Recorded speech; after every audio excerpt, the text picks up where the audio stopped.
Welcome to beautiful Brian Wisher Field here in Washington for some Middle Illini baseball on Clutch Sports Media. I'm Ethan Carboni alongside Owen Dimple, covering the 9-4 Washington Panthers, who are on a 6-game win streak, who take on their conference rivals, the 4-5 Pekin Dragons, who are on a 2-game skid. Owen, how are you doing tonight? Great. Beautiful night for baseball. Can't ask for 80-degree weather and some great Middle Illini baseball. Indeed, and you mentioned evening, 7 p.m. first pitch. It's a bit late for high school, but I'm loving it. It's going to cool off as these players get hot going into later in the game. Yeah, and speaking of hot, Washington riding that 6-game win streak. That's a great stretch. You know, last time we were here, they played against Eureka, which was their last loss, and had a huge comeback, but came up short. But, yeah, that 6-game win streak they're on right now is something. And I'm sure Pekin would love for that result to continue with the trend when you being here and Washington losing, because after Monday's game where they got no hit as Gavin Lawrence threw 14 strikeouts and only walked 2. What a beautiful game played by Washington Monday, as Pekin's going to look to get anything back this game. Yeah, that game, I mean, look at Elliott Seckman went 2 for 2 runs. Isbell had a double RBI. Price went long for a home run. And just overall great contribution throughout that lineup for the Panthers. Indeed, and then tonight's starting pitcher for Washington is Braden Vanderheit, who is 4-0 on the year and is going to look to continue his dominance in the pitching realm, as he has a 1.42 ERA so far this season. Yeah, Vanderheit's looking solid out there on the mound. He had that win against Metamora and LaSalle, Peru. As Nolan Schaefer, the designated hitter, will step into the box for the first at-bat of the night.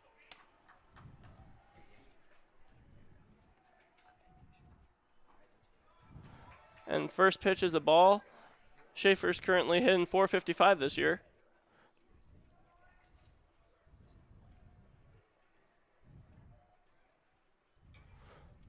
Fouled off. That's actually strike 2. Yeah, that's going to be a tough pitch for a hitter.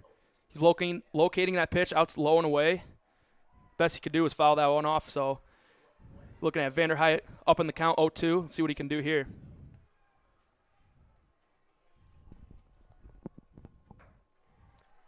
And again goes for the low and outside pitch there. Just a bit too outside. Yeah, he definitely tried baiting his hitter right there. He was looking hitterish with that 0-1 pitch, so tried to see if he could do it again 0-2. Called low down there for a ball, 2-2 count. I'd expect Vanderheit to go with the heat, high and inside with this 2-2 pitch. And you were right, and that's one strikeout for Vanderheit, as Schaefer's 1 up, 1 down there. Yeah, that's a great first at-bat for Vanderheit to start this game and get rolling early. Now the lefty, Scott Jordan, in left field, up to bat.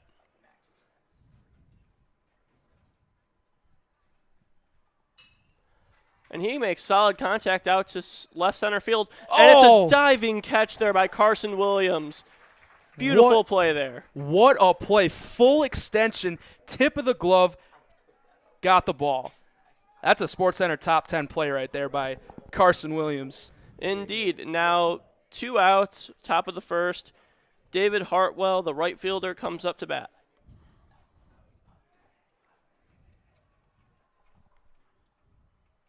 And first pitch, he is hit in the shoulder, and he will take first as first runner on base for Pekin. Number 9, third baseman. Yeah, went high and inside with that. Got him on the shoulder. Looked like Hartwell will be all right to stay in the game there at first base. Trey Roberson now up, playing third base, batting cleanup. Currently hitting .346 as he has 6 runs batted in this year.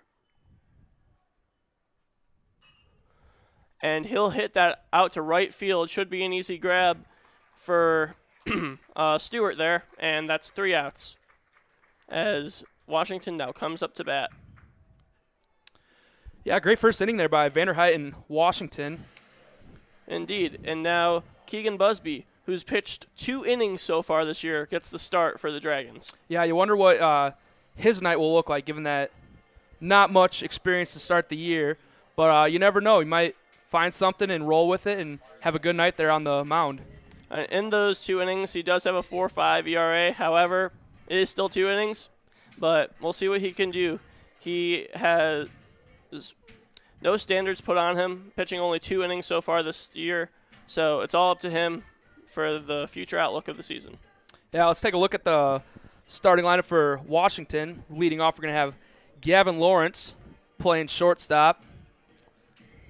Elliot Seckman batting second. Playing left field. Keegan Isbell batting third and catching. Lucas Price batting cleanup, playing third base. Carter Prina batting fifth, playing first base. Tyler Humphrey batting sixth as the DH. Jake Stewart batting seventh and playing right field. Brandon Vanderheit batting eighth as the pitcher. And then batting ninth, rounding out the lineup, Carson Williams, the center fielder, who made that fantastic play out there in center field.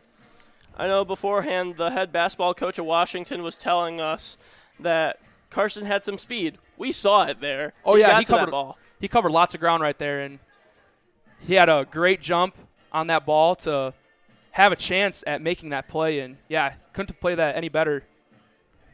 No, he couldn't have, as we're about to see Gavin Lawrence step up to the plate here. And as I mentioned earlier, he had a no-hitter on Monday. He threw 14 strikeouts. Now it's time to see what he will do as the leadoff hitter.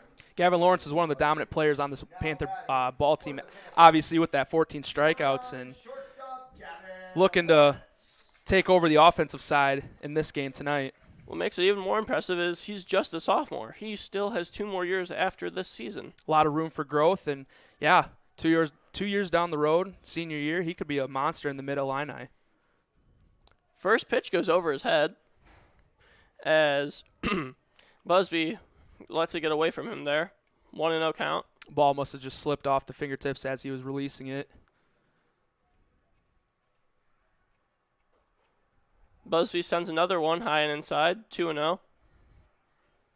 Yeah, as the hitters, definitely with that inexperience, kind of looking to just take pitches up there and make them throw you strikes. And there's a strike, 2-1 now. A little bit of a high strike, but probably caught the top end of the zone. Busby's going to have to work hard tonight against this great offensive Panther team. As that one's way outside there, 3-1 now. Yeah, that one found the left-handed batter's box and count up 3-1. Lawrence probably with the green light looking for a nice pitch to barrel up right here. And he will send it down the left field line, just foul. Full count now, heading in there for Lawrence. Yeah, he was ready for that pitch. Got to sit back a little bit and straighten that one out. And that had double written all over if he would have just waited just a second longer. See what he can do. 3-2 pitch right here. Ooh. And the umpire will ring him up there. Barely caught the edge of the zone. Strike looking as Busby gets his 4th strikeout of the year. Yeah, Busby, if he can locate that pitch right there, I mean, that was perfect outside corner. And, yeah, you can make a living right there just sitting there with that pitch. Elliot Seckman now up. Lefty hitter went 2 for 4 in his last game against Pekin. First pitch is a bit low. 1 ball, no strikes, 1 out in the bottom of the first. Seckman also is going to look for his pitch right here. Confident hitter in that batter's box. Another 2-0 start to the count. If it ends like last one, Pekin will still be happy.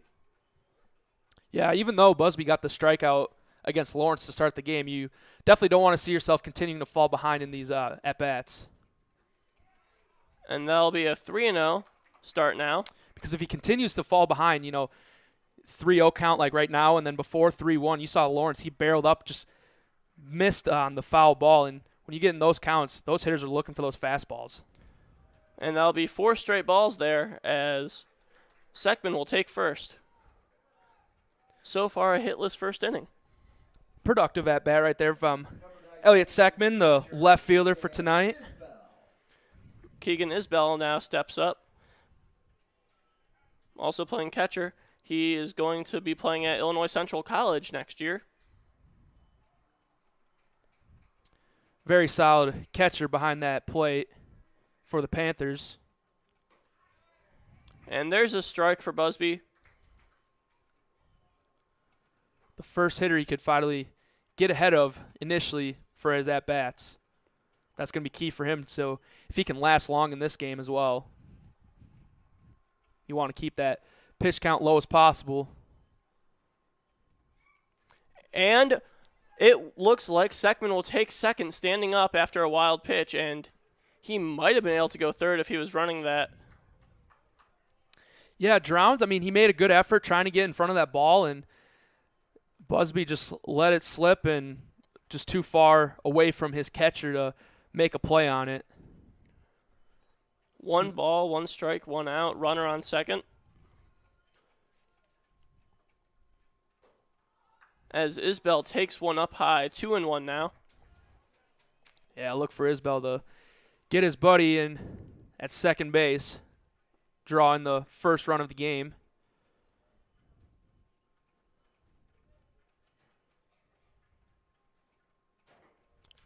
Just inside there. That about hit him. Yeah, that's something. 3-1 now. 3-1 count, just like the other at-bats. If I'm Isbell, I'm looking for that fastball and look for Busby to give it to you. And he does, and he fouls that right off to the left, and that's a full count now. Yeah, he wanted that one. He saw it right there and was ready for it. A little too ready, just like Lawrence and his at-bat. A little too early.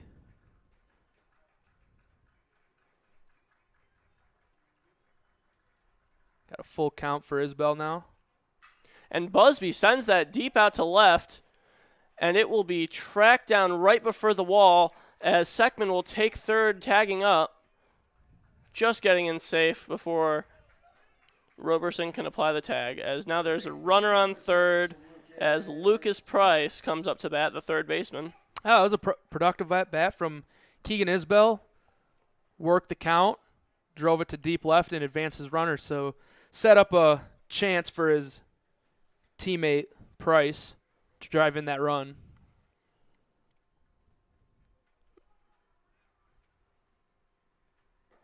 Swing and a miss there from Price as now 0-1, 2 outs in the bottom of the first. Yeah, Busby, you want to be careful with your control right here. We've seen that one pitch get by his catcher, and if that gets by again, that's going to be a run on the board. And the pitch called just inside there again, 1-1. And like you said, Drowns really needs to make sure that he protects the home plate here, because if another pitch gets beside him, that's a run for Sekman. 2-1 now. Yeah, and before this, that previous pitch, I like the idea of Busby going with that curveball when he was up 0-1, try and confuse the hitter up there and with his off speed.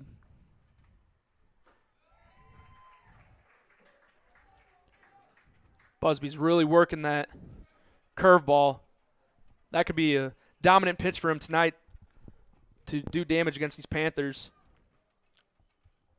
2-2 here. And he'll foul that just up there for the catcher, and Drowns gets it for the third out of the bottom of the first, as we will head to the top of the second, still tied at 0-0. Heck of a play right there by Drowns. That can be tough for a catcher to understand. You want to turn your back around, turn your back towards the infield, because with that ball, when that's hit like that, it's got that rotation where it's going to roll back. So if that were to hit the ground, it could roll in the fair play and would be, considered a hit.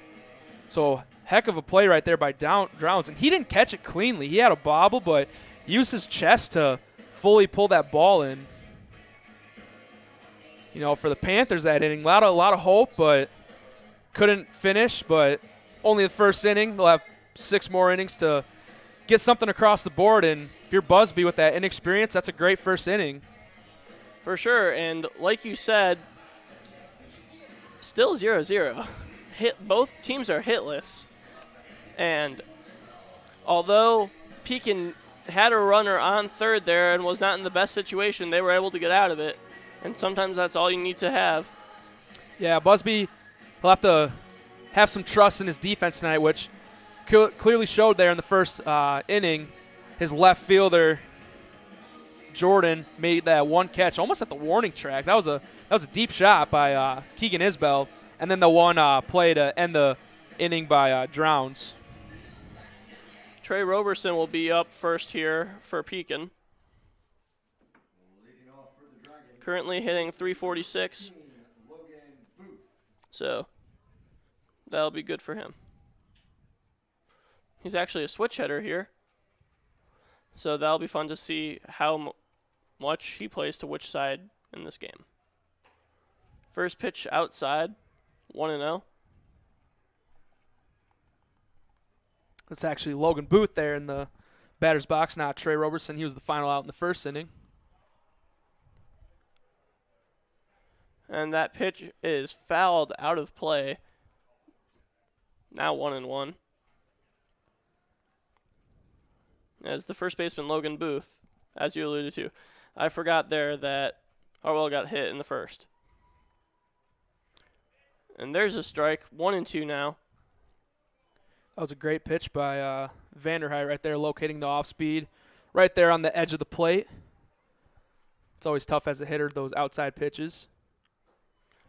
And Vanderheit gets the K, 1 out, as Keegan Busby, the pitcher, comes up to bat here. Vanderheit still looking efficient up there. Just get it and go. Especially as a defensive player in that field. You know, if you have a pitcher just taking a long time up there, that can get boring, especially if they start to struggle. But a pitcher that can get it and go makes for a quick ball game. And Busby sends that one out to left, and it will land.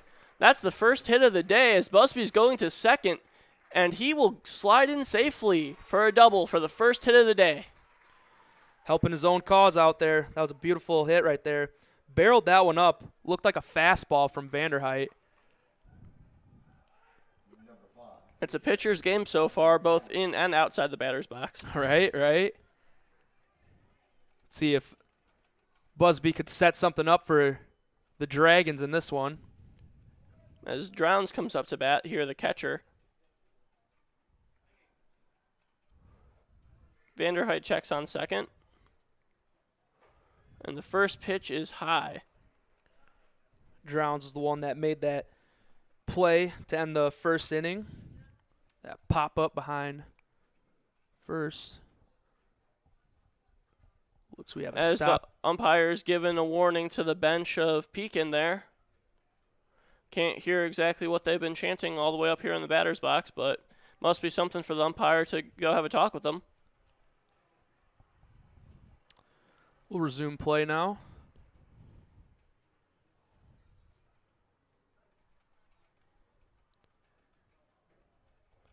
And Vanderheit pitches outside again. Looks like they're trying to trap down Busby, thinking he'll steal. Yeah, it's interesting now with Vanderheit. He hasn't had to deal with the runner on yet, and actually he had a runner on in the first thing. Hartwell got hit by the pitch, but Busby's now a runner in scoring position. And it looks like Drowns will have a solid single there, and Busby's going home. The play of the play, and he's safe. Pekin scores their first run in 3 games as they are now up 1-0 in the top of the second. Great piece of hitting right there by Drowns to get that RBI and get the run scoring for the Dragons. Shortstop, number 18, Brady Bold. Stayed in with his hands and drove it to right field. And Busby, great base running right there to round third efficiently and get in there with a nice slide. Brady Dolan now up. Shortstop for Pekin. A swing and a miss there. Still 1 out here in the top of the second, as Pekin has been looking very good here. Yeah, here in the second inning, they're looking great. Only 1 out so far. Looking to do more damage. Ball outside, and Drowns will take second with the late throw after Isbell just knocks it off his own front plate. That's now another runner in scoring position as Washington is struggling here early. The wild pitch from Vanderheit puts him in the similar situation as the last at-bat. Fouls that one off now for 1-2. Yeah, Vanderheit, he looked comfortable up there with no runners in scoring position, but now back-to-back at-bats when runner at second base, you're looking at his control with the baseball. It's kind of going a little bit all over the place. Now he has to focus on that runner. Pitch very inside there, 2-2. If I'm bowling right here with the 2-2 count, choke up on the bat and look for that. Look, hunting that fastball, but react to curveball. And he swings and misses. Strike 3. Now 2 outs as number 7, Tate Schaefer, the second baseman, will come up to bat. Number 7, Tate Schaefer. Schaefer currently batting .235 with 3 RBIs this season, with a runner in scoring position, looking to get his 4th. And he will swing and send that back. Strike 1, foul ball. Yeah, Schaefer batting 9th in the order. If he could get this, if he could send the top of the order back up and look for that heart of the lineup to continue this inning. And he'll swing there on what would have been an inside pitch, 0-2. That curveball had a nice break there from Vanderheit. Now with up in the count 0-2, look for him to kind of go away with this pitch. And goes low and away, but it's a swing and a miss. Strike 3, 3 outs, going to the bottom of the second as Pekin leads 1-0. As coming up to bat for Washington, it will be Tyler Humphrey. Yeah, Tyler Humphrey, Jake Stewart, and Carson Williams. Anybody after that, that'll be reset to the top of the lineup. Yep, and Tyler Humphrey DHing here for the second baseman, Micah Brewer. And Humphrey is going to look to get his team's first hit of the day. Yeah, Humphrey, he the previous game we came here for against Eureka, he came in and threw in relief and looked great out there on the mound, and solid player for Washington.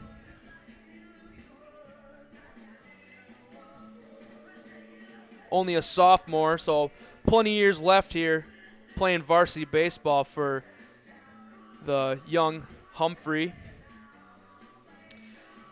That top of the second inning right there for Pekin, that was a much-needed kind of confidence boost to know, you can play with these guys and get a lead, draw first blood in this matchup. For sure, and you had started off with a walk, start off with a double, and then a beautiful hit to right field there by, I believe it was Drowns, and Busby just ran from second and barely got in there at home, but he was able to, and part of that was thanks to Stewart. Took a bit too long there in right field, but he was able to get it just a second late. And for Pekin, just create pressure, force them to make plays, and you never know, they might choke on the play and work for your advantage. As Humphrey will now step up to the bat. First baseman, number 12, Carter Prina. Some righty-righty action here. Prino in the last game went 3 for 3 with a double, a home run, and 5 RBIs. And he'll swing at that one, fouling it off, 0-1.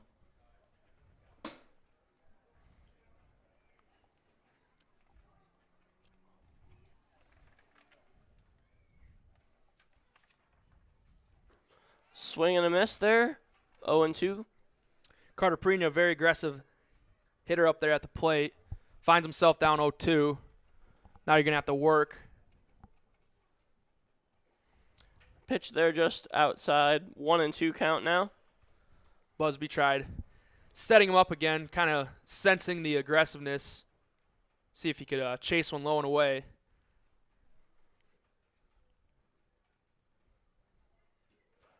And that one's way inside. 2-2 there now. That's a tough pitch to take when you're a hitter 2 strikes already on you. That was a great curveball. Looked like he was going to be way outside, but just missed inside. And Humphrey will ground it up to the second baseman, who will get him out at first. One out down. Great play there by the second baseman, Tate Schaefer.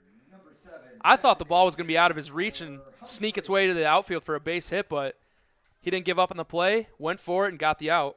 Both of these sides are proving that it's not about your speed, it's about your effort, and they're getting to the ball when they need to.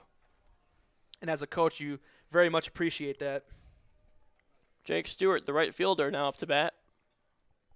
And he'll swing and just get that one right into the middle of the infield, and the first baseman will settle under it for the second out. Yeah, tough at bat, swinging on that first pitch and popping it up like that, but he'll look to kind of gain from that going forward into his next at bats later in the game. Excuse me, that was Humphrey there, and then Prino was the one that was up first. I'm one ahead of the batters, as now Stewart is up. 1-0 count, 2 outs. Stewart looking to make something happen here. Stewart, also the quarterback for the football team here at Washington. And he'll hit a fly ball out to center right field, and it will fall, and he will go for 2, maybe 3. He's going to stay at second there, as his coach told him hold up, and that's a solid double there for Washington, finally getting their first hit and having it also be a double. Yeah, Jake Stewart, great swing on that one, and yeah, he was looking for 3, but made the right choice to round and cut it off at second.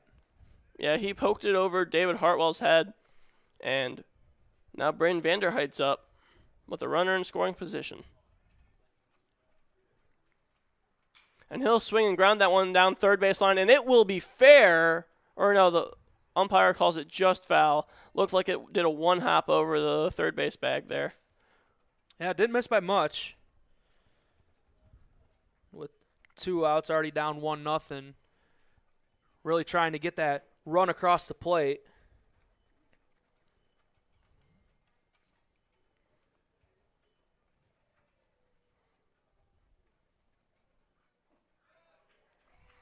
And that'll be a called strike, looking 0-2 now.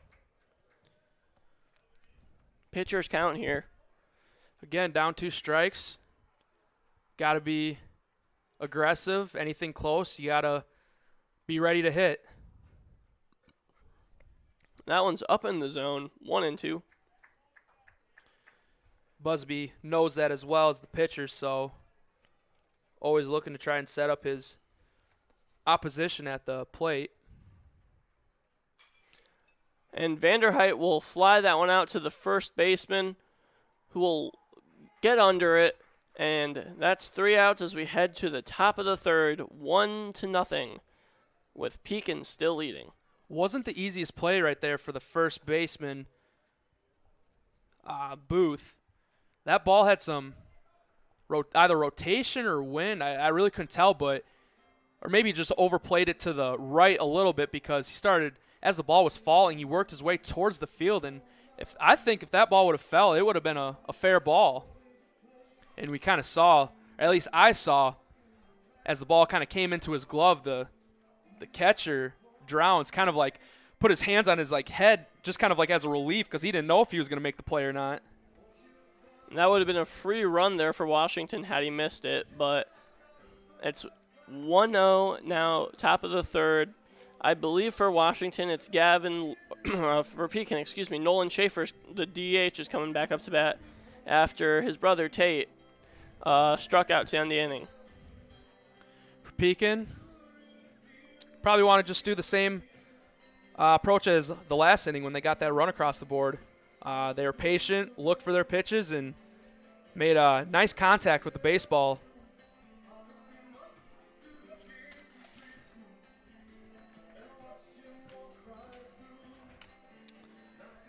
For Vanderheit, kind of just looking to reestablish yourself up there on the mound. Granted, only 1 run is not much, not much and definitely doable. You definitely need to score at least 1 run to win anyway. But let's see if he can reestablish himself on the mound.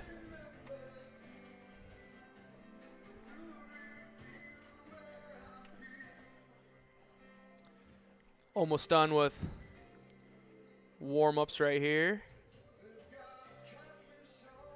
Yeah, Ethan, this weather can't beat it for an April night. You really can. Especially in Illinois. You never know Exactly. in Illinois. Midwest weather, you either get -5 in April or you get 95. And there's some days you'll experience all 4 seasons in the same day. Thankfully, today's not going to be one of them. No. As Nolan back up to bat. As the first pitch is a strike. He struck out in his first at-bat. Looks to do better this time around. And he will line that right up the center for a single. And he is much happier with that.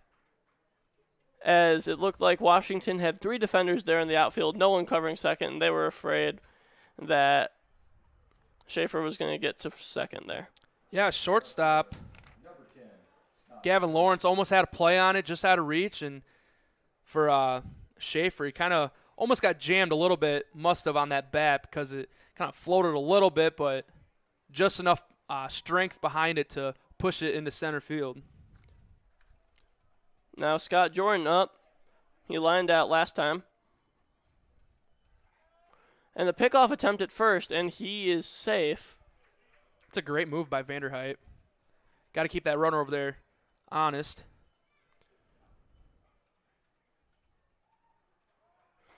And it looked like Jordan was going for a bunt attempt there, but 1-0 count. I like the approach. Kind of move that runner to second base. You never know. You might even get a hit out of it, too. And now the infield is playing a bit up, or at least the third baseman there for Washington, Price is.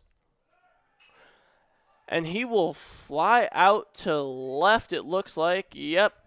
And Jordan, 2 outs and 2 at-bats for him. Schaefer still on first, 1 out, as David Hartwell comes up. Yeah, Scott Jordan, his first 2 at-bats. He's got the ball to the outfield, but his first one was that great diving play, and then that one sent it to left field. So, you know, you win some, you lose some in the game of baseball. Some days it just doesn't go your way, and then other days the ball will fall your way. But we'll see going forward in this one.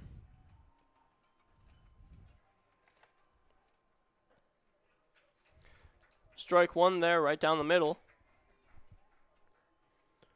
Last time he was hit by the first pitch, so first time he's taken a strike tonight.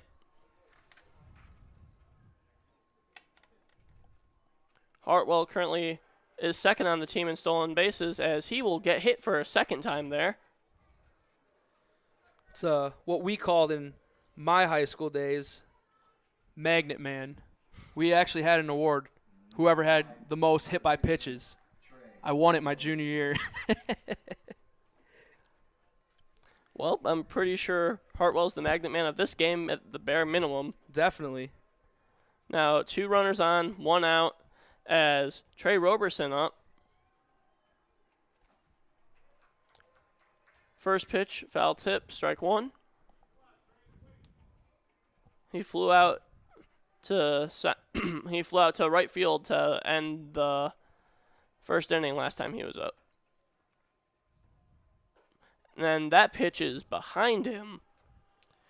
1-1 count now, 2 runners on. Vanderheit's not looking too comfortable here.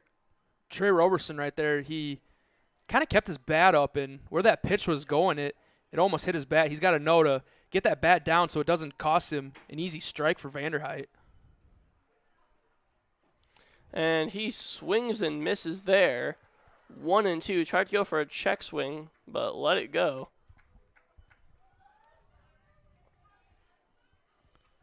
He's going to have to step up to that plate with confidence right here, especially with 2 runners on, looking to do damage.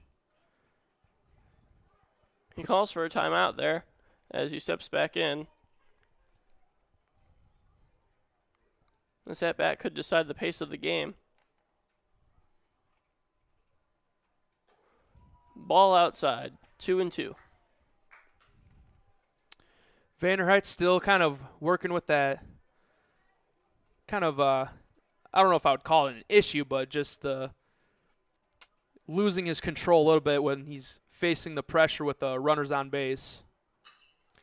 And he will line that out to left, and it'll just be caught. 2 outs, men on first and second, as Logan Booth will come up to bat. He struck out last time he was up in the top of the second. Yeah, Roberson got to put the barrel on it. Just unfortunately hit it right to the fielder, left field. Elliot Sekman. We're seeing great defense today by both sides. Pick off at second base, and he is safe. Speaking of pickoffs, MLB made the new rule change. You're only allowed 2 pickoffs to get him, and if you fail on the third, he gets to advance. What do you think about that? I really don't know. I'm kind of a traditionalist when it comes to baseball, so when they first introduced that pitch clock, I mean, I wasn't a fan because you'd see 2 strike at bats where the batters are out in a big moment, and that's just not baseball, but I do like that it tries to pick up the pace of the game.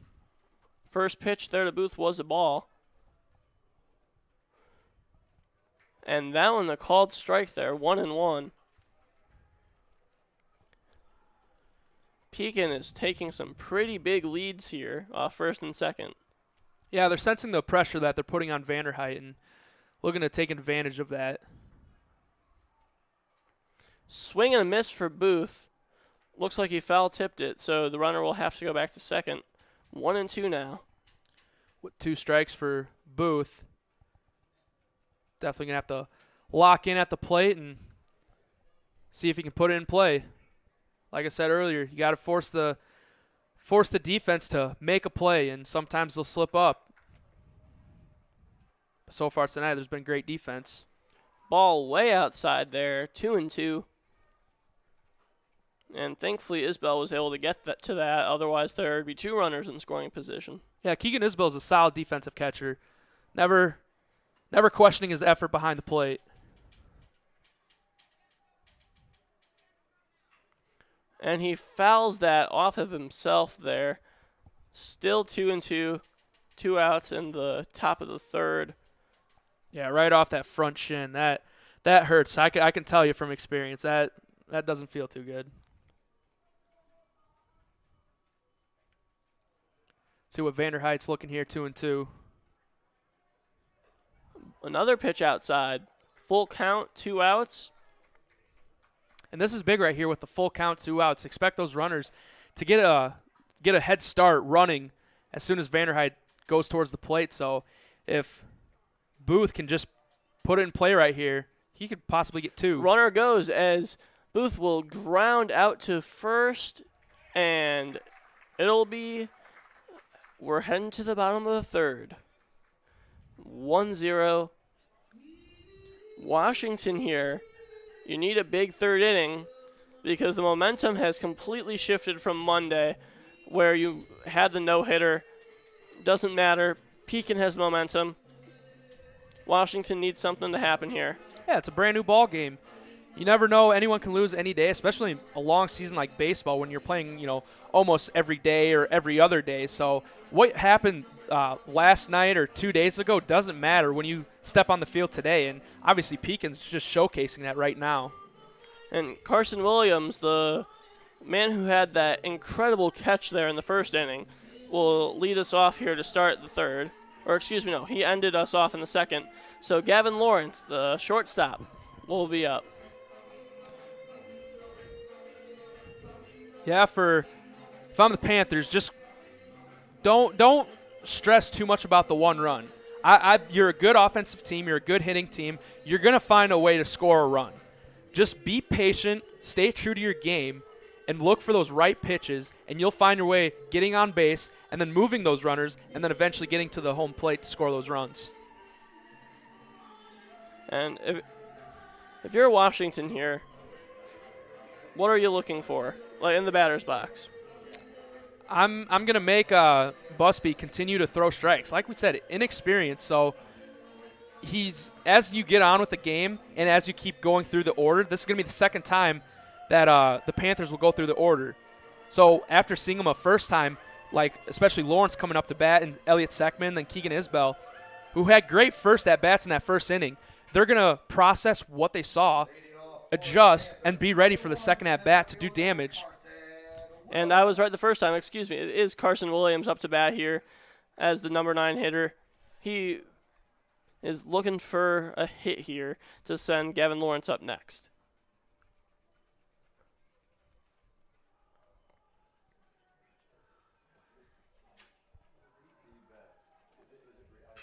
And Williams will send that right past the third and the shortstop for a nice single there into left field. And first pitch, swings, gets the hit. Number 9, shortstop. Now Gavin Lawrence is up. Yeah, that was my bad right there, Ethan. But great swing, putting the ball in play by Carson Williams. And now hopefully his teammates can follow suit. Williams is the fastest runner here on Washington, so look for him to potentially steal as Busby looks over at him. Pitch outside as Drowns loses it there for a second. And for Williams, that would have been a great pitch to run on the off speed in the dirt. He would have been there even without a throw. But up here 1-0, I would definitely look for him to take off for second, especially after seeing that off-speed pitch. And you might have been right there as he dives back to first as the catcher tries to catch him slipping. 2-0 is the count now. He wasn't going. I mean, he made this kind of acted like he was going to go, but stop. But he got too far off the plate right there, and Drown saw him that far wandering off and tried to attempt the back pick, but not the best throw, kind of short-hopped his first baseman off the bag, but great effort on the play nonetheless.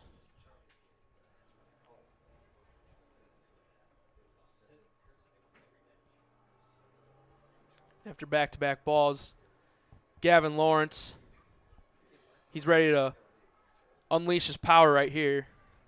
And check swing, and it will be called a strike. 2-1. Is the count now. I like the approach with Gavin Lawrence, kind of just waiting, see that first strike, and then kind of go from there. And Williams is just tempting Busby on first base there. Diving back into first as Busby has to step off. Yeah, Busby was sensing Williams was ready to go, and especially in a 2-1 count here. It's a good count to run on. And it's a run down here. And Williams will not even attempt to go back as he's just out at second. He was going, and he was caught right there. He kind of had that realization when he was caught, and he made the right move to just go. You know, that's what our coach always kind of told us. Like, if you're going to go, just go. Because the moment you're still indecisive, you're out. You're out already. And it was also a great play by the first baseman to kind of let him go all the way so he didn't have the chance to stop. Made the nice throw, tag right there to get the out. 3-1 for Lawrence after the ball.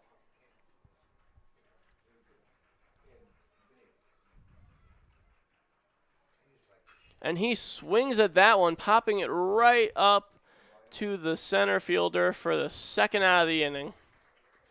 As Elliott Seckman will come up to bat. Number 4, Elliott Seckman.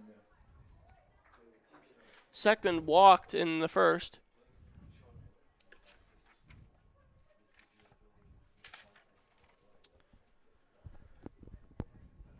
Yeah, that out there on the base path, that's definitely hurts for the Panthers, looking to get that run across. And he is hit there.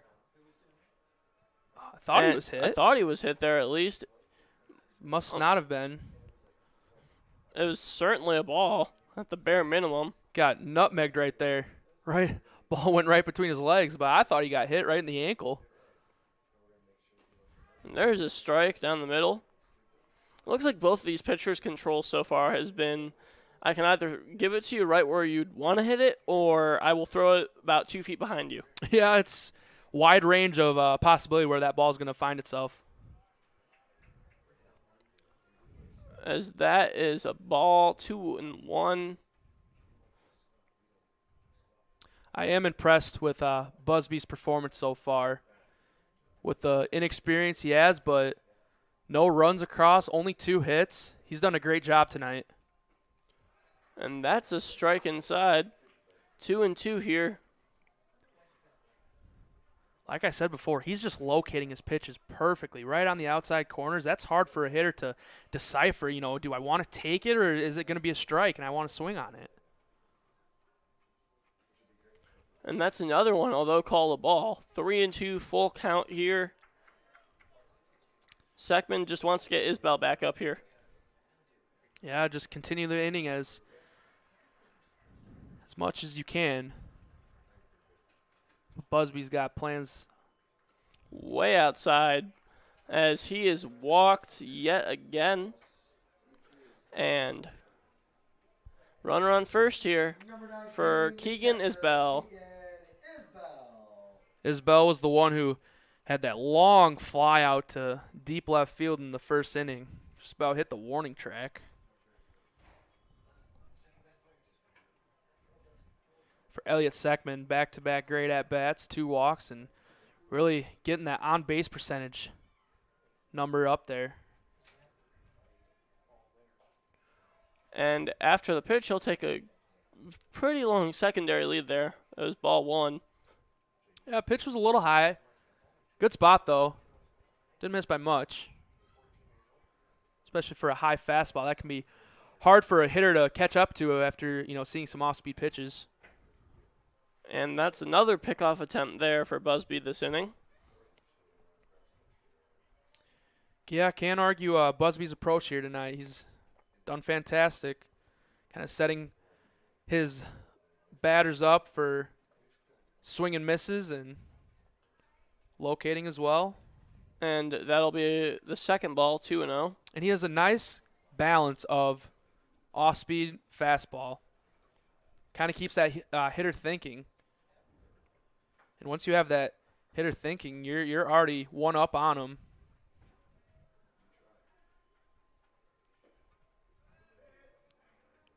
And that's another ball. That one looked like it could have gone either way. 3-0, hitter's favorite count here.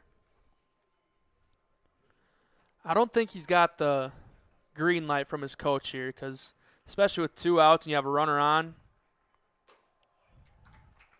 Yep, and he is walked, sending up to bat the cleanup hitter, Lucas Price. Number 6, third baseman, Lucas Price. Price grounded out in the second.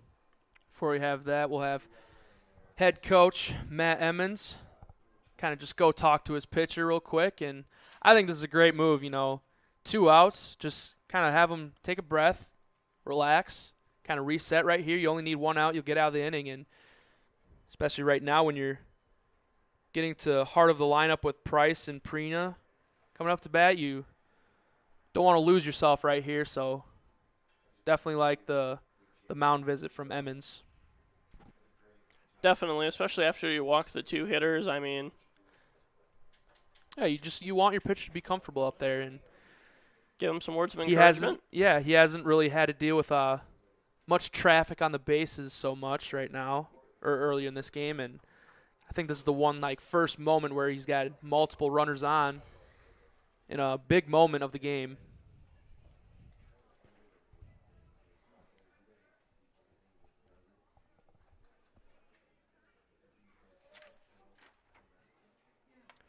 Price last game hit a home run against Pekin, looking to potentially do the same here.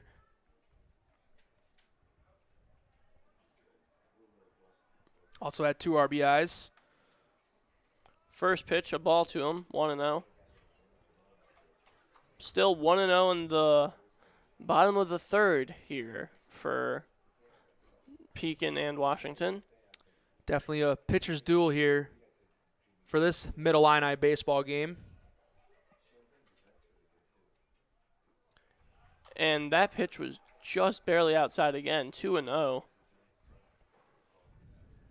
Great eye by Price right there. Watch that pitch all the way in, keep his hands back, and stay off from that low curveball.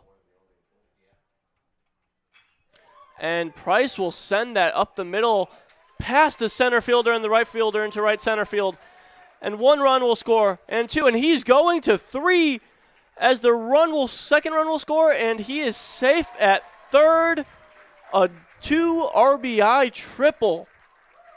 Beautiful hit there by Lucas Price as Isbell and Sekman score. Yeah, that was like I said, this was a big moment, and he came up big with that 2 RBI triple. And now look for the energy to come alive here from the Washington Panthers fan base. Prena's now up to bat. Has a runner on third, so anything goes here. And he will hit that one right to the right fielder, who makes a diving grab. Beautiful catch there by Hartwell, as he will send it to the top of the 4th. 2-1, Panthers lead the Dragons.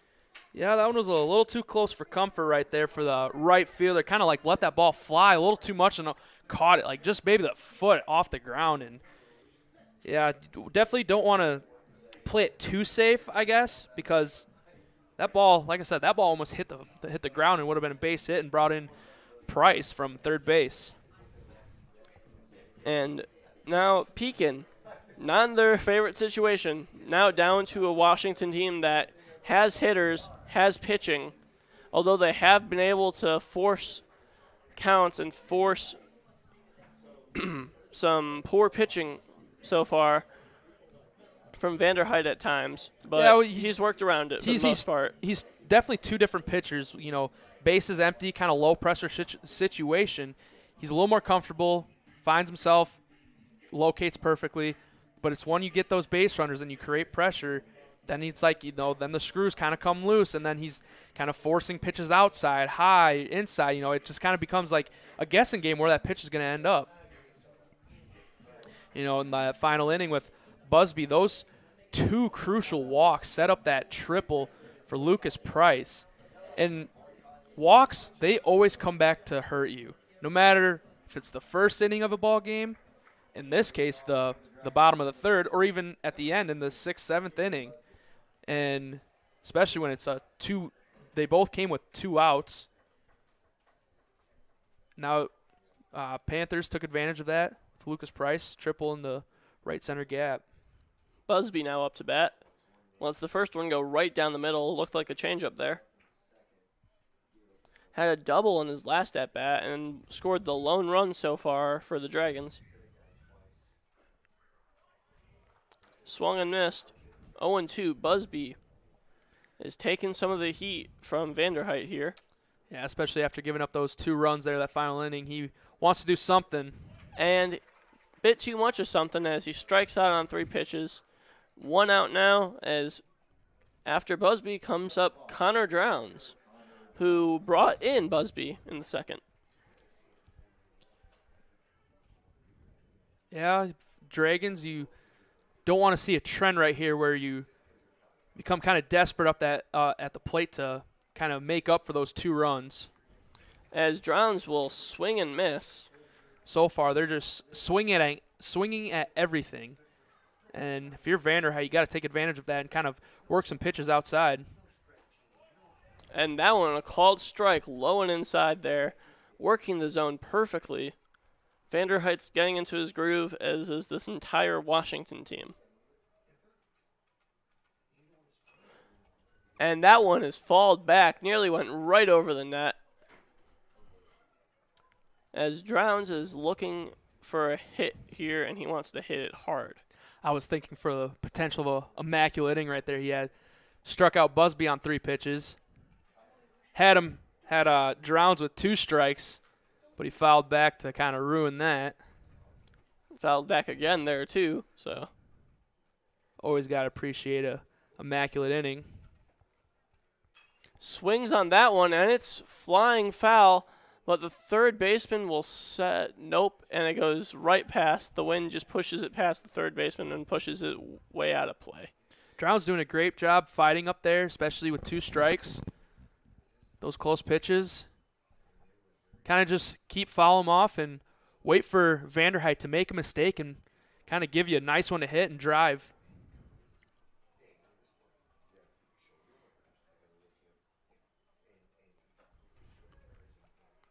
And that's the first ball of the at-bat, 1-2. And Drowns can go from a 0-2 count and really turn into a productive at-bat if he can just see some more pitches. As he'll swing on that one, grounding it right to the first baseman, who will tag the base and get the second out of the inning. As after Drowns comes up Brady Dolan. Yeah, first baseman Carter Prina played that ball perfectly, and nice communication from his pitcher to let him know that he's going to take it himself to that bag.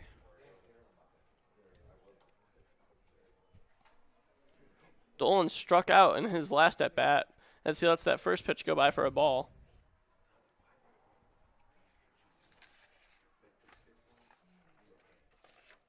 Swings on that one right to the third baseman, who almost lets it get ahead of him, and it will be caught for the third out of the top of the fourth, sending us to another Washington at-bat. Lucas Price made that play right there.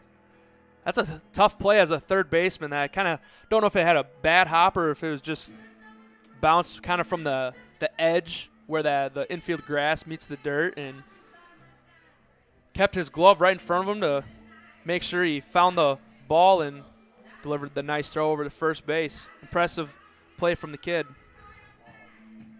And then Washington now up to bat. It is going to be Humphrey here, the designated hitter. Lots of sophomores in this lineup. Yeah, both these teams got kind of, I wouldn't say young because Pekin's got a lot of juniors on their team, but some youth on the team, and look for, even going into next year, a lot of these teams to bring back the similar squads and kind of learn, kind of looking back at both previous seasons for both these teams. Washington last year went very impressive 35-6 record. They finished third place in 3A. Kyle Wisher, he was named the 3A area coach of the year. Impressive honor for the longtime Panther baseball coach. And on the other side for the Pekin Dragons, a little bit of a struggle last year, going 8-12. Don't know how official this is. I found this on Max Preps, and you never know if it's accurately updated, but 8-12 and went 5-8 in conference play last year. Number 7 designated hitter Tyler Humphrey. As Humphrey up to bat with Busby trying to go through this fourth inning after giving up the 2 RBI triple last inning. That one just went right off the catcher's mitt. Ball 1. For Busby, it's important to know that this is an entirely new inning. What happened in that previous inning with the 2 walks and the 2 RBI triple by Lucas Price, you got to just keep that in the rearview mirror. That one almost hit him in the arm, as that's now 2-0. I believe that actually hit the bat because the umpire, he kind of waved his arms for a foul ball, and I kind of heard contact, but wasn't quite sure if it was his hands or if the kind of like the handle of the bat, and it hit the handle of the bat. Just skimmed it, too. That was a very, I'll call it a well-placed pitch, as the check swing there, but called strike as he went a bit too far. 1-2. Back-to-back tough breaks for Tyler Humphrey right there, kind of catching a free strike with the handle of the bat and then couldn't hold back with that check swing. And he will foul that one back up on top of us. Landed right in through the netting of us, actually. If I had my glove, I would have had that. And if there wasn't a ceiling in our way, I would have had that. That was coming right to me. If there was in the ceiling in our way, I wouldn't have been looking. It would have clocked me right in the head. You always got to be ready. Head on a swivel. Maybe we should close this window.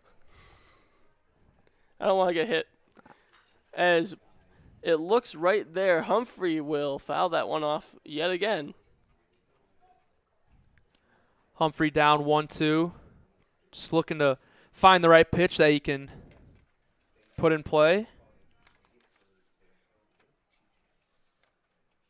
And Humphrey will swing as it'll be a drop, third strike, and it looks like that Drowns will get him, as we will see now Jake Stewart up to bat.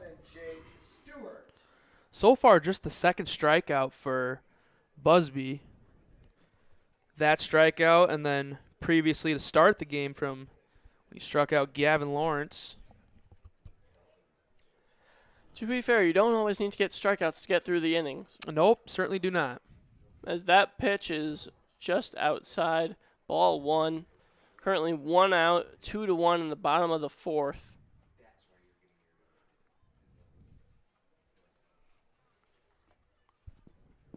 And Stewart fouls that one back. I think it might have even hit the umpire there. Yeah, kind of taking a little bit of a walk, kind of shake that one off. Yeah, people don't really appreciate what umpires do back there, taking those foul tips to the shoulders, legs. It can be a brutal spot back there for an umpire. Yep, and it looks like he is taking a little break, walking it off, as I think he might have gotten hit in the arm at the very best, because that's got to hurt. Oh, yeah, it definitely does. Yep. And he It will. looks like he's ready to go. Yep.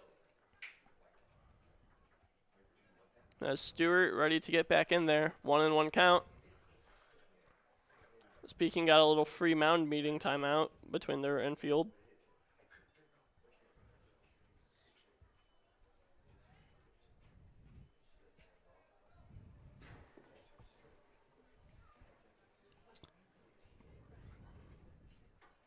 Jake Stewart looking to refocus back in the plate.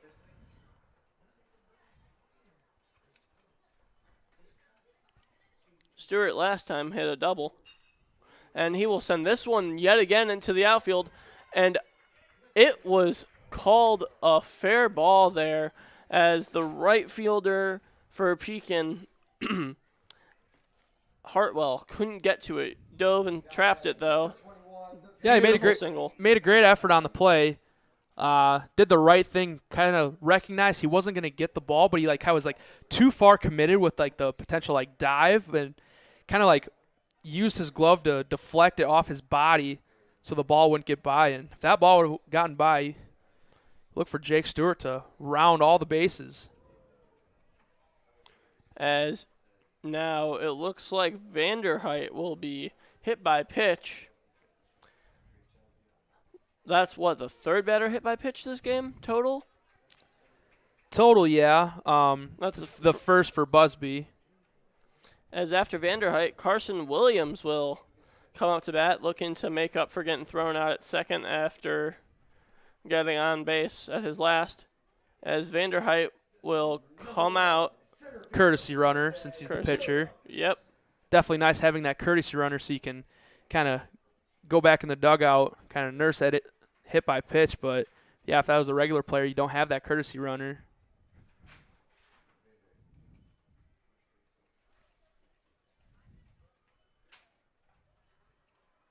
First pitch by Busby is way outside. Thankfully for him, Drowns was able to stop the ball, as there are 2 runners on for Washington, 1 out. Carson Williams last at bat singled, but he was the one that got caught in that rundown as he tried to steal second base. And he will line that right out to the third baseman. I thought he kind of caught it cleanly. I thought he caught that cleanly as well. Yeah, he did. Well. And that was a very interesting double play, that's for sure. Because he looked like he lined it out to the third. He might have just let it fall, tapped third, and then got to second. But that might have been the most interesting double play I think I've ever seen in person. Yeah, to say the least. Great play right there by very heads-up play for sure. By Trey Robertson. Yeah, everybody flashing the leather tonight here at Brian Wisher Field. He had the diving catch out in center field by Carson Williams. That play right there by the third baseman, Trey Robertson. It looks like we're going to have Kyle Wisher had a quick chat with the umpires. It looks like Tate Schaefer will be the first hitter up now for Pekin. Washington now looks to continue their defensive dominance, at least since the second inning. Yeah, we're seeing this game travel into the bottom of the fourth. We're reaching the second half of the game as it's already dark out now, and yet still close to 80. Beautiful weather. Yeah, beautiful shot right there on the camera by our cameraman Rodrigo Perez. Shout out to Rodrigo. Always great work with the camera.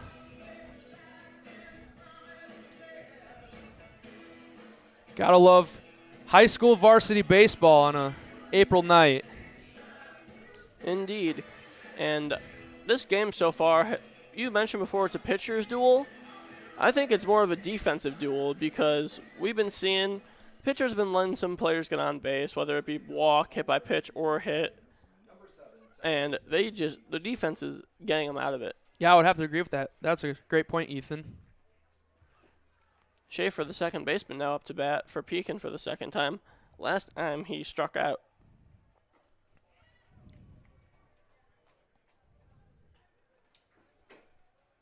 First pitch there, strike.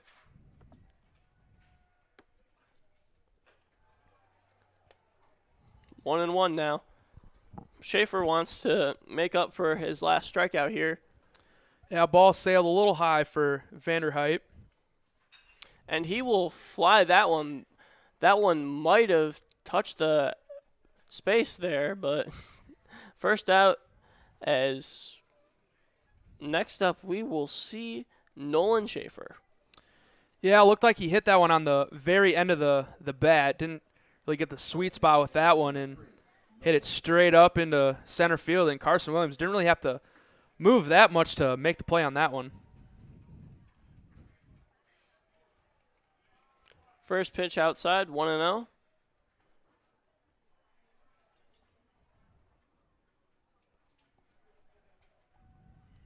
Last time Nolan was up, he singled. 2-0 count now. Vanderhyte falling behind a bit. Yeah, so far, Nolan Schaefer, 1 for 2 on the day, single in the strikeout. Now we're going to see these batting orders kind of go through the third time against these pitchers that they remain in the game. And that will be a called strike, 2-1. As a coach, you never really want your pitchers to kind of get through the batting order third time because that allows the hitters to. And that is Vanderhyte's third player he's hit tonight. And Schaefer will take first. Yeah, as I was saying, you don't really want to go through the lineup for a third time because those hitters can adjust and make a play on you. But both these pitchers are pitching pretty well where you can kind of relax on that and let them go. And Scott Jordan 0 for 2 today so far. Both times hitting the ball into the outfield. See if he can get lucky with this one and find one to fall. Pitcher was a bit inside there as Isbell tried to catch Schaefer off guard. A little bit of a rough game for Scott Jordan against Washington the last time. 0 for 3 with 3 strikeouts.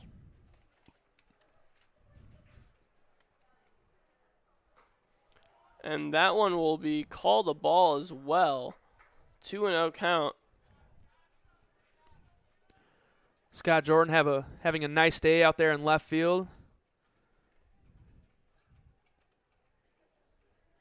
Some nice catches when Keegan Isbell hit that. Pickoff attempt, no good. He hit that long fly ball to the warning track.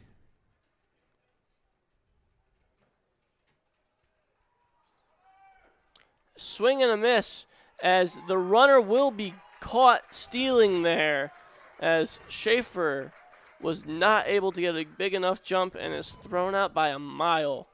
2 outs now as Scott Jordan with a 2-1 count. That was an awesome throw by Keegan Isbell behind the plate. Delivered a dart right to his shortstop. Didn't even have to move his glove much for the tag. Swing and a miss, 2-2. For Vanderhyde, you really got to appreciate that. Now you're 2 outs, nobody on base, and you got Scott Jordan in a 2-strike count. Make it 3, and we head to the bottom of the 4th with Washington leading Pekin 2-1. Yeah, you're starting to see Washington, once they took that lead with Lucas Price 2 RBI triple, they're not going to give it up. They don't want to give that up, and they're going to play hard, and they've done a great job. And for Pekin, they're almost a little too aggressive. They're really trying to make up for that one at bat, but they can kind of go back to what they had in the second and third innings when they were able to cause some havoc on the bases. You never know. And now Washington will have Gavin Lawrence up, I believe, because Carson Williams managed to hit into the most wild double play. As we are now in the bottom of the 5th, 2-1.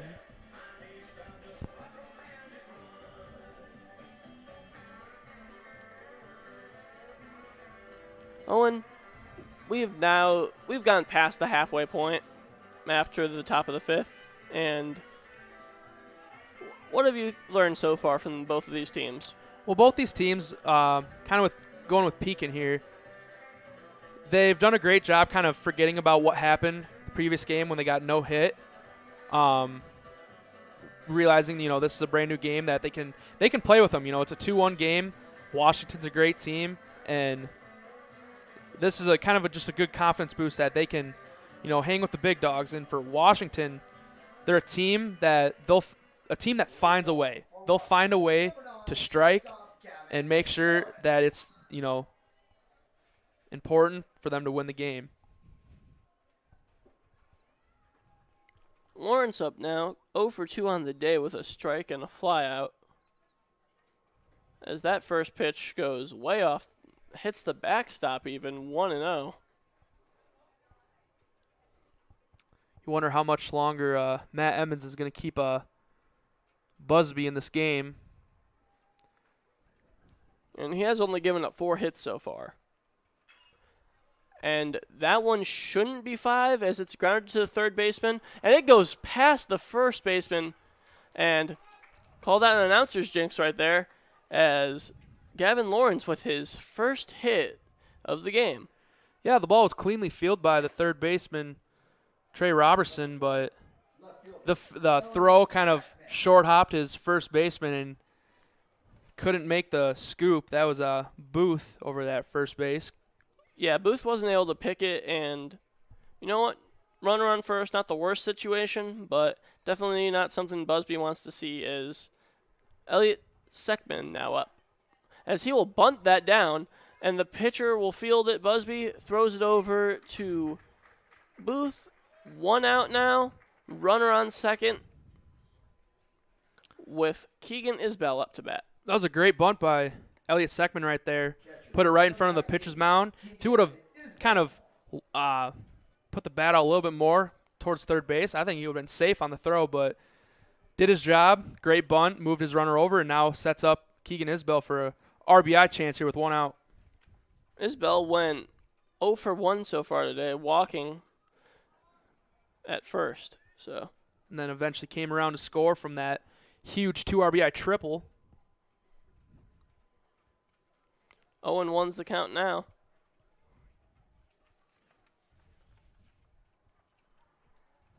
Busby keeping an eye on second. Second pitch, is a strike. He is really working this off-speed pitch. Isbell went 2 for 2 with a double and an RBI last time against Pekin. See what Isbell can do here. 0-2. Protect the plate.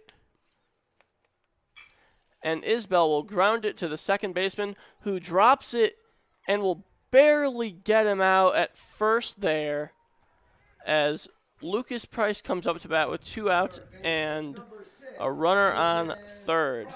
Yeah, Tate Schaefer almost had the air right there, but luckily stuck with the play and was able to throw Isbell out at first. And Lucas Price was the triple earlier. Yep. So he has that boom in his bat, and we'll see what he does here. Be great if he could get a insurance run right here, add another, make it a 2-run game.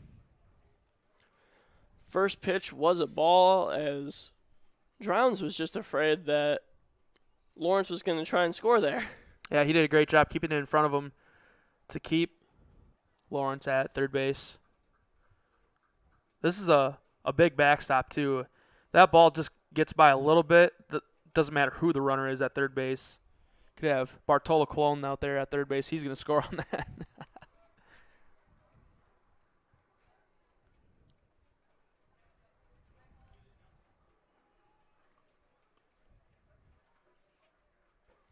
And Busby fires it in there for another ball, as he's just trying to catch Gavin Lawrence looking there. Drowns is behind home plate. Yeah, ball just sailed a little bit high. Try and see if he can get it down a little bit more and find that zone. And that ball is hit hard to left field, and it will just be a towering pop-up caught there to end the 5th inning as we head to the top of the 6th. Not the easiest play for the left fielder, Scott Jordan. That ball was up there. Especially dark. Sky can be difficult to see the ball. But nice play, again, for the left fielder, Scott Jordan. And Vanderheit will come back out to the mound to start the 6th, as it will be number 4, David Hartwell, coming out to bat first. And after Hartwell will be Trey Robertson, who made the nice play at third base, and then Logan Booth, the first baseman. If you're Pekin here, you need this inning. You have the heart of your lineup up. Yeah, and for the Dragons, you need base runners, because in those previous innings, when they were able to get on base, that forced Vanderheit into those pressure situations, and that's when, like we talked about, he lost control. Ever since they lost their lead, they've just been swinging and swinging, haven't really been patient at the plate, thus not having any base runners. And it's hard to score runs, obviously, if you don't have base runners, and it allows Vanderheit to just plow through the lineup. Indeed.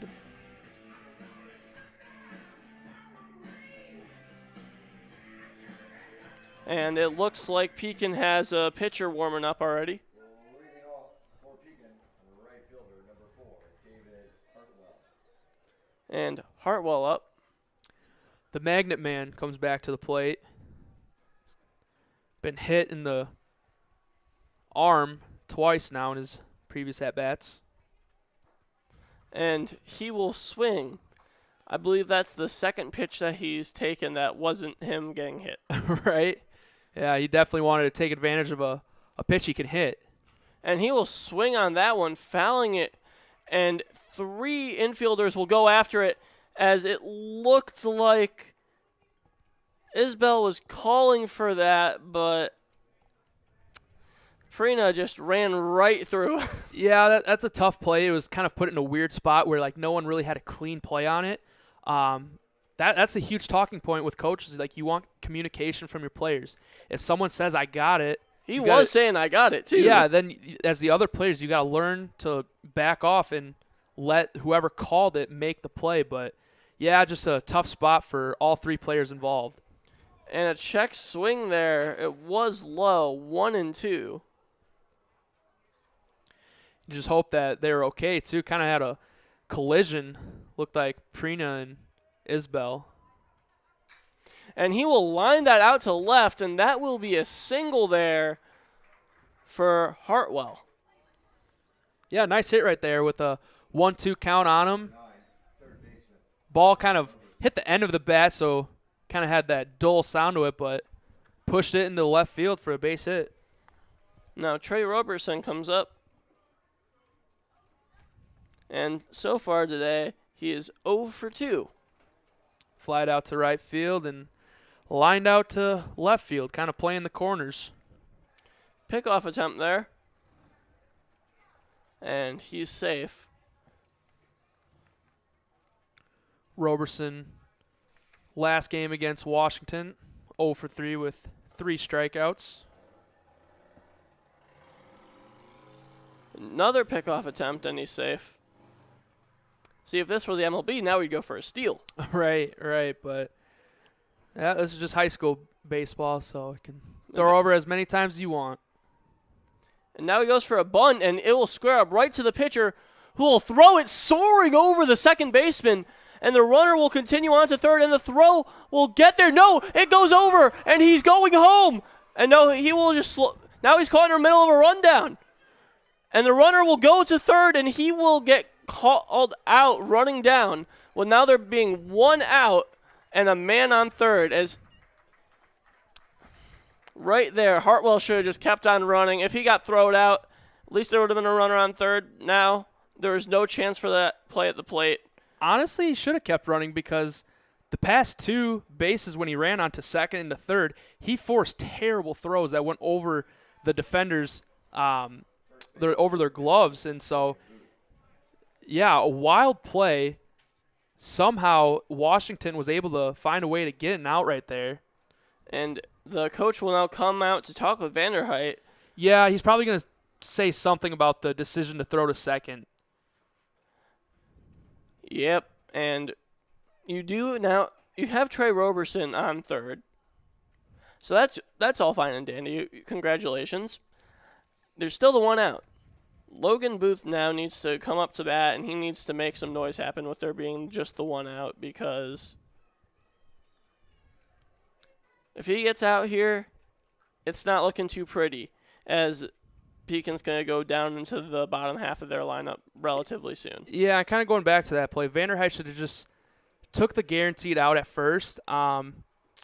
He definitely, the out was there at second, if, a better throw. But that's a hard throw when you're kind of like playing fast like that, and it's a farther throw compared to going to first base. And, you just got to take it 1 out at a time. And I think. And Booth will swing on, sending that to shallow right, and it will be a single.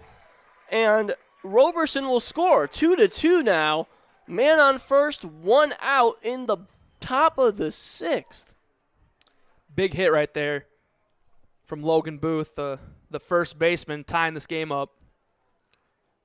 Now Keegan Busby up to bat, unless they choose to go with a pinch hitter. Looks like there's going to be a pinch runner here. Probably wants to. Can't really tell who's going to come in to run. It'll be Brock Lavin. He will come in as the runner. Maybe get some extra speed on the bases right there, because Busby, he had a double earlier, and if he can put it in play, try and get a run to break the tie here in the bottom of the 5th. And Or I Pekin's should say the top of the 6th, excuse me. And Pekin's just doing everything right. Yeah, they went back to getting runners on base and forcing Vanderheit to, pitch perfect. And obviously it hasn't been perfect, as a run came across and scored. That pitch is inside for the first pitch of the at-bat to Busby, 1-0. Yeah, that bunt, that was just a killer for the Panthers. We've been talking all night how great defensively both teams have been playing, but that was definitely a pitch outside, 2-0. That was definitely a kind of a lackluster defensive play right there.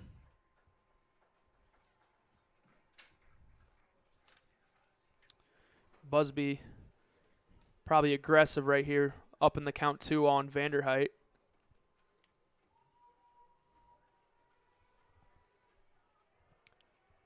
And Vanderheit will step off there.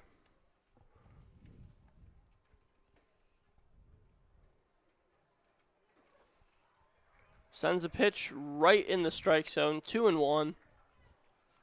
For Vanderheit, just got to relax and find yourself again up on the bump. Throw strikes. That pitch just a bit outside, 3-1 here. Pekin's in a very good situation for themselves. Yeah. You know, right time to kind of find their offense again in this game here in the top of the 6th.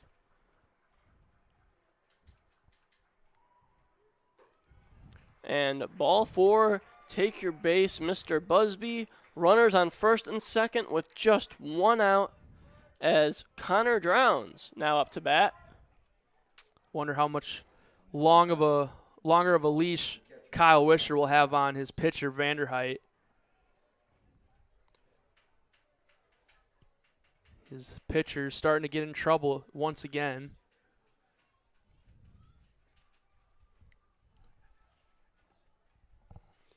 Be Drowns at the plate.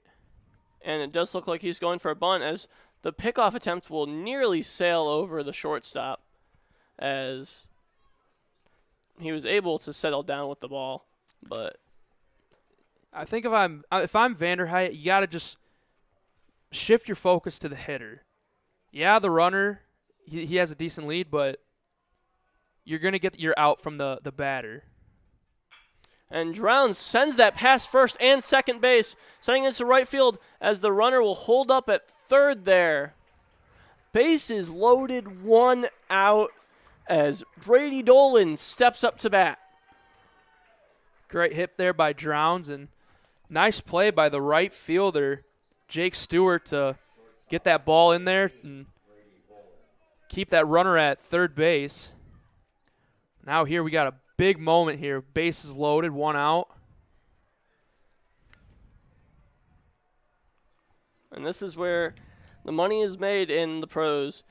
Put yourself in a bad situation, got to dig yourself out of it. First pitch down the middle for a strike, 0-1.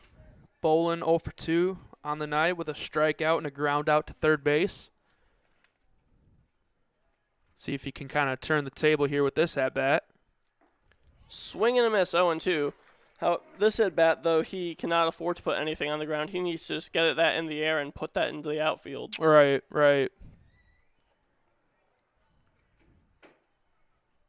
Just do your best to keep it alive. And swing and a miss, strike 3. 2 outs now in the top of the 6th, 2-2, as Tate Schaefer comes up to bat. Yeah, the 9-hole hitter. He's going to be pinch hit for. And who is that hitting for him? Number 12 on The other Bolin, Kieran Bolin. All right, Kieran Bolin now stepping up to the plate. Batting 204 RBIs. See if he can kind of increase that RBI number. Big moment here. First pitch, taken for a strike, 0-1.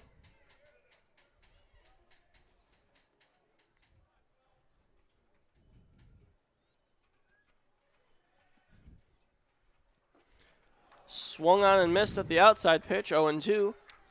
Yeah, this moment, it can get your heart pumping as a hitter. You want to be the one to make the play and drive in the runs here late in the game, but you got to stay true to who you are as a hitter.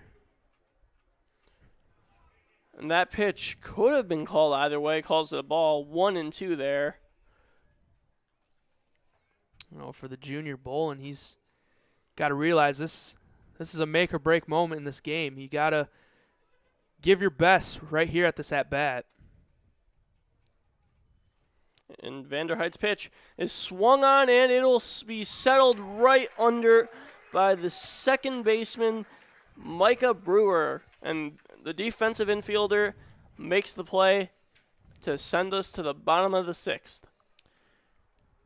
You know, he did his job, put it in play, just hit it right at the second baseman, and just an unfortunate play right there for Pekin as they stranded the bases loaded.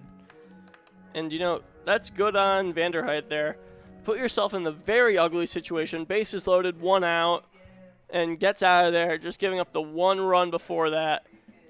2-2 now, bottom of the 6th, and we're here for a great baseball game here, This folks. has been a great baseball game, especially if you like defense in this one. And The offense kind of came alive a little bit more here late in the game, but and it looks like Logan Booth will come in for relief as Busby will head over to first now. As Booth will try to end this game in the next 2 innings, if it might go longer even.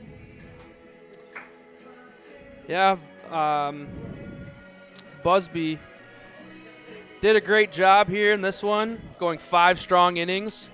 Only gave up the 2 runs. 2 runs and 4 hits. Had a couple of strikeouts along the way. Yeah, and a very efficient outing on the mound there for Keegan Busby, the junior. And I'm currently finding the innings pitched here. There's Booth's been on the mound for 8.2 innings so far this season, pitching in 4 games, facing 41 batters. He's 2-0 on the season. He's given up 8 hits, 3 runs, and walked 5 batters so far, but he's also struck out 9, as he has a 2.423 ERA. So he's been very solid. He has been solid. And for Washington, now you got to lock in onto a new pitcher. Can't rely on the previous at-bats where you were going up against Busby. You know, this is a brand-new ball game, especially here in the 6th inning. Tie game, you lost the 1-run lead that you had. For Washington, number 12, first baseman Carter Prina. And Carter Prina will lead off for the bottom of the 6th, as Washington is not in their favorite situation, being tied late with a team that they had shut out last time, but they're in the heart of their lineup too, and when that happened for Pekin, they put a run on the board. We'll see what Washington does here. Yeah, they sure did.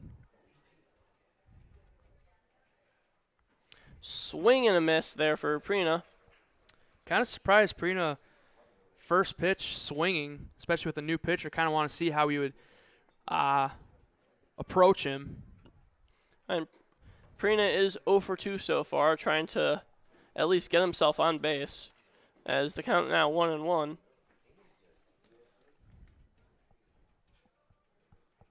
Prina in the previous game against Swung and fouled back. in the previous game against Pekin, 0 for 4 with 3 Ks. Today he's 0 for 2, ground out to second base and a line out to right field. And this very well could be his last at bat. Yeah, you never know. Be huge for the Panthers if they could circle through the whole lineup here this inning. And Prina fouls that out of play there. 1-2 still the count.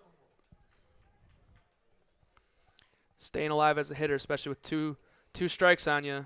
Just find a way to get a bat to the ball. Booth's definitely getting ahead of the hitter early. And swung on and missed. Prina strikes out. 0 for 3 today. Now 1 out as we will see Tyler Humphrey come up to bat. Yeah, a big strikeout for Logan Booth to settle in. Humphrey also 0 for 2. Had a strikeout his last time up. Popped up to the first baseman. Before that as well. Yep. And first pitch, 1-0. Washington just needs to settle in here.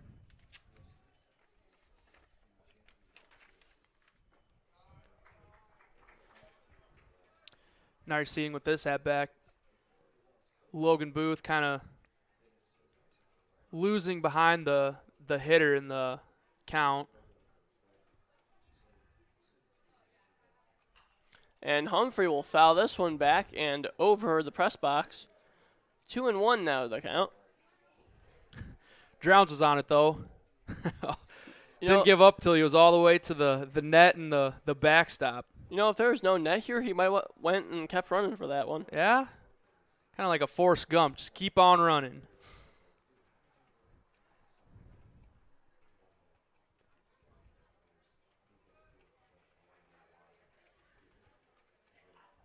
Here with a 2-1 count. Let's see what Logan Booth's thinking here with Drowns. Pitch outside there, 3-1. Something that I've noticed from Booth a lot is he's favoring his fastball a lot. Yeah, he's definitely a fastball pitcher and wants to kind of blow by the hitter with his speed and velocity on that fastball. But 3-1, you got to be careful here with that fastball to aggressive hitter. And he will swing and send that one out of play, foul ball. Yeah, that was Full count now. to my point right there. He was ready for that fastball and just missed on that foul ball. I'm sure you'd agree this is the perfect time for an off-speed pitch. Yeah, but with a full count, you want to be careful unless you can locate it perfectly. And that one swung on and foul ball yet again. That one was a bit of a change-up there, so you might have been sharing my same idea. Yeah, it's definitely a great idea to throw off the hitter, but you just missed the location on that. You just put a runner on.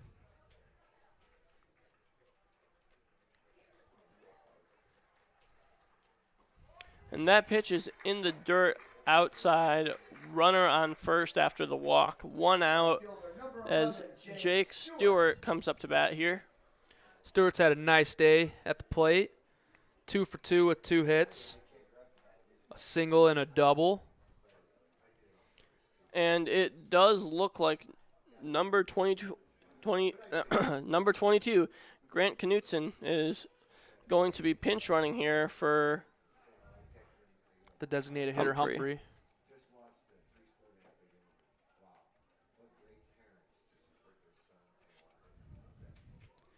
Jake Stewart, as I said, a nice day at the plate, but he's also had a nice day in right field.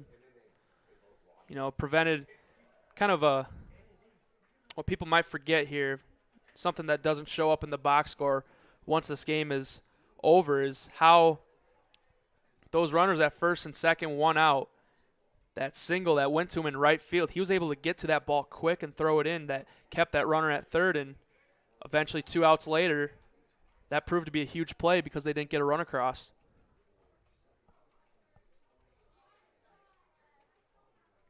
Let's see what he can do here now.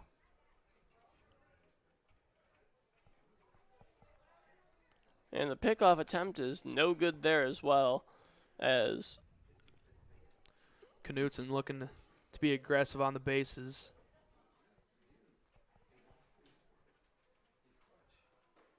It's looking very runnerish. If runnerish is even a word. batter calls time before stepping back into the box, ready to face his first pitch from Booth. And that's a ball. I think the Panthers are going to look to do what they kind of did to, or what the Dragons did to Vanderheit on the mound. The aggressive base runners kind of get him thinking and make him lose his control of the baseball. And that's now 2-0. And he can't afford to lose control, this, especially this late in the game. No, not at all. But yeah, it's a great example. You know, give him a taste of your own medicine. That's a very big lead, as he'll be caught in a rundown, and he'll run back, and he will just get caught. Didn't have the speed to outlast. I believe it was Busby who tagged him out there. Yeah, Knutson got caught with that one. I'm sure his coach is not going to be happy with him there. Yeah, because now you're with 2 outs, nobody on, especially here in the bottom of the 6th. That was a crucial out there on the base pass. You never want to create an out on the base pass anyway. Now Stewart with a 2-0 count. No runners on. And he will swing and miss. 2-1. For Logan Booth, you got to feel really good about that now. With 2 down.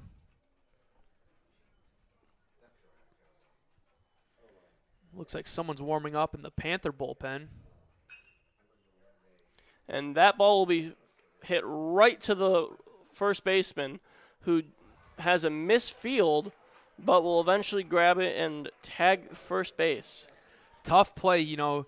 Ball was hit hard right at him and tried to play it safe, kind of going down on the knee to let the ball kind of like come to him. But like I said, it was a hard hit ball, so it kind of rolled over and kind of slipped with his foot. But he was able to grab the ball and make a diving play towards the bag and beat the runner. It's a very close play.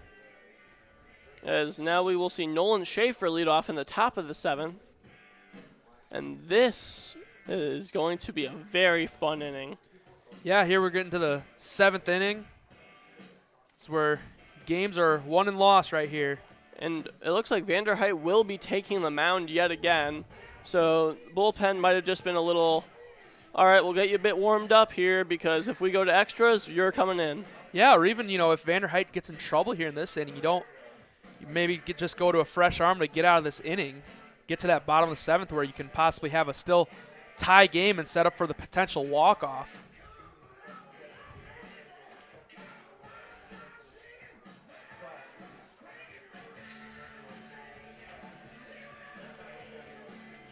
Had a good turnout at the ballpark here tonight.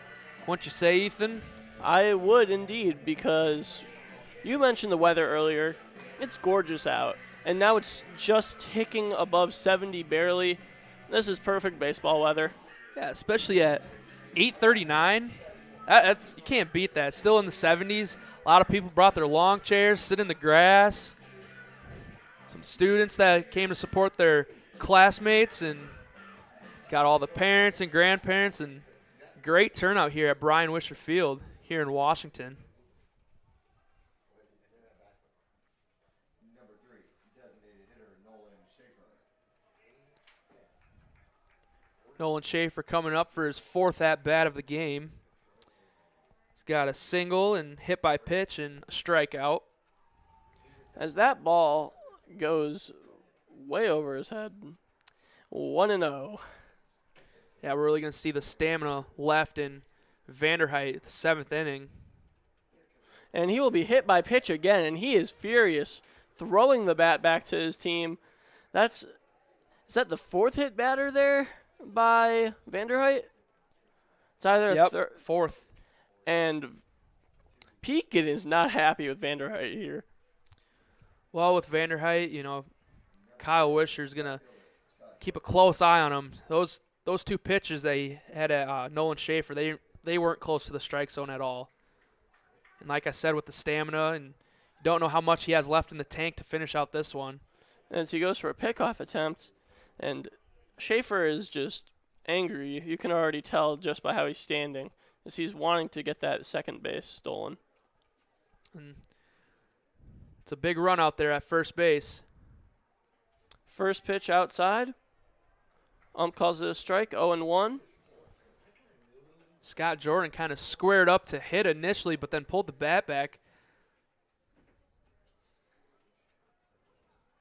Watch for him to advance Nolan Schaefer over into scoring position.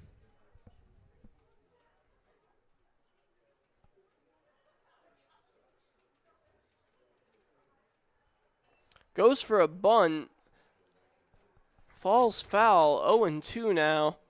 Yeah, try getting that drag bunt, kind of late show, catch the defense by surprise, and especially when you're a lefty in that batter's box, that drag bunt can be brutal and be a base hit. But now when he's down 0-2, don't know if he's still going to have the bunt sign on. If he bunts it foul, that's a out. As Vanderheit will step off to consider what he'll do for a second there. No outs, so Bounce be getting nervous. As the first pitch sails outside there, 1-2.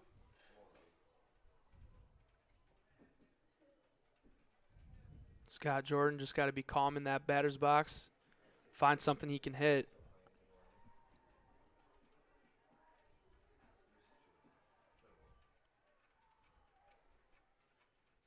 Swing and a miss. Drop strike 3, but instead he goes for the runner at second, and he gets called out there as that's a double play. Because you have a runner at first. First base is already occupied. So the smart play there. It's a strikeout. You don't have to throw it on to first, and questionable decision by Schaefer to try and steal second, because now 2 outs, nobody out, or 2 outs, nobody on base, I should say. Just a smart decision by Isbell there. As first pitch to David Hartwell goes ball, so 1-0. Now you just gave Vanderheit and the Panthers a free pass to get out of this inning with no harm done and for a chance to set up the walk-off. And Hartwell will fly right out to the right fielder. Only need to take a couple steps there. As we head to the bottom of the 7th with Washington looking to win this one. I'm smelling a walk-off, Ethan. I can am feel too. it. Especially now they got Vanderheit, Williams, and top of the order coming up with Gavin Lawrence. We'll see if Vanderheit stays in or if he'll be called for a pinch hitter here. Because we both did see the player warming up in the on the other pitcher's mound there. Yeah, so. I think you'd obviously I'm not a coach, but I would let him hit, and I would whoever was in the bullpen couldn't quite catch a number there, but whoever that was kind of let them go if this game were to go to extra innings. But we'll see how Kyle Wisher, last year's 3A Coach of the Year, handles it. Definitely confident in what his decision will be. The very successful head coach for the Washington Panthers for the past 15 years. Washington's a baseball school, or it has been for the past 15 years. Kyle Booth's just been incredible. Excuse me. Kyle Wisher has been incredible. Yeah, over 300 career wins, and I think you can say a lot about the Washington athletics here, just across all boards, between the boys sports, the girls sports, basketball, football, baseball, you name it. They produce some great athletes. They do, and Vanderheit up to the plate here. Bottom of the 7th, 2-2. First pitch is a called strike there, or excuse me, ball, bit low. Looks like there's now 2. And Vanderheit lines that into left for a single. And the left fielder was not able to get there in time. One hops into his glove. Runner on first as Carson Williams up. Get ready for this for the Panthers. You got your first batter on base. Now Carson Williams coming to the plate.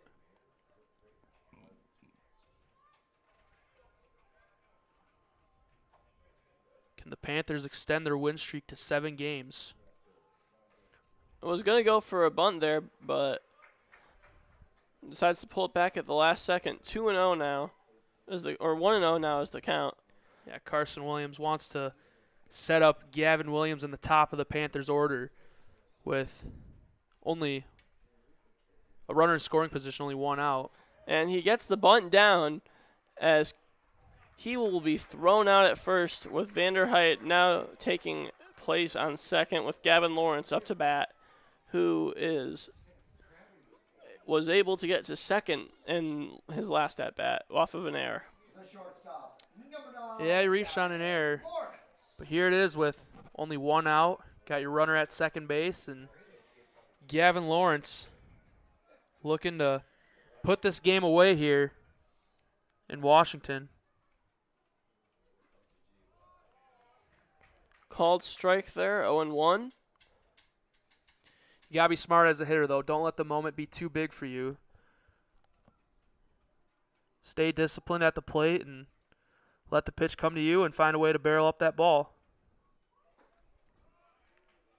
Pitch call the ball inside, 1-1.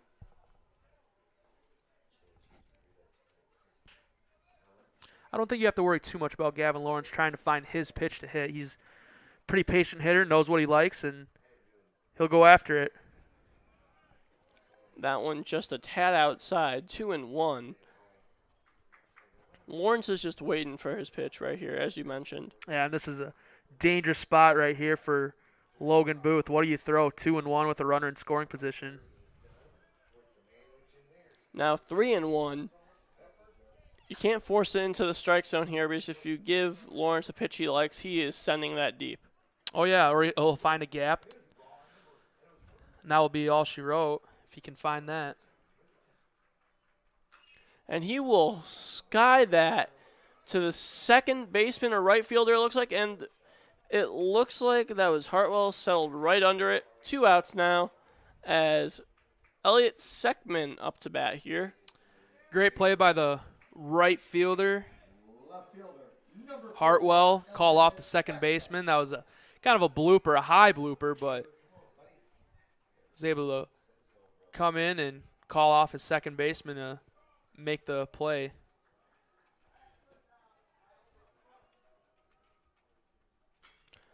And that one is driven to right field as Hartwell will settle under it, and we have extra innings here, folks. Going into the 8th. Great job by Logan Booth to settle in and stay calm even while having a runner at second base, only 1 out, to get out of that pinch right there. And we have extra inning baseball here on Clutch Sports Media.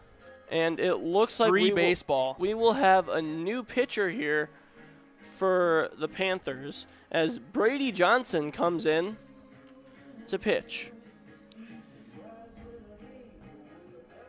Yeah, Johnson, he's a nice go-to reliever here for the Panthers. He closed out that game against Eureka. And solid pitcher to have in the arsenal for Kyle Wisher. And at this point, you just want him to get through this inning. You want to be back up at bat. It's getting dark. We have the lights playing, but it's still a weeknight, and you want to get out of here. If you're Washington, you you never know. I mean, some of these guys might have exams tomorrow that they got to study for, or some homework to do, and student athletes, student first. It'll be interesting to see exactly what Johnson has to offer here, as Vanderhyde went the full 7 innings, and that wasn't even enough. He did great, though. That anytime you get a starting pitcher that can go 7 innings, He did terrific. Yeah, only allowed 2 runs. Had some, kind of some blunders in some innings, but overall, great performance by Vanderhyde on the mound tonight. For the Panthers, Brady Johnson leading off for the Dragons. Third baseman, number 9, Trey Roberson. See Trey Roberson, the third baseman, lead off here in the top of the 8th inning, followed by Logan Booth and Busby. Actually, that will be followed by Brock Lavin, who was pinch running for Booth last time he was up, I believe. Good catch, Ethan. And Trey Roberson up now. Roberson, 0 for 3 on the day. Flied out to right field, flied out to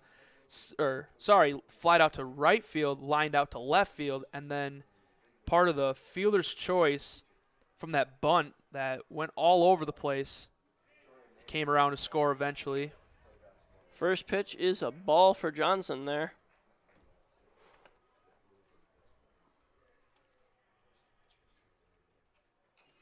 And that one had some good motion on that as swung on and fouled back there by Roberson. 1-1 the count. Just missed that. He kept his hands back, and anytime you see a foul ball go straight back like that, hitter just missed it. And Roberson swing and a miss. 1-2. Now he's got to dial in right here with a 1-2 count. Anything could be thrown here by Brady Johnson. And that one will be fouled out of play.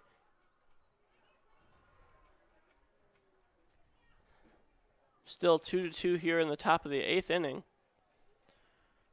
Roberson on the year, 6 RBIs.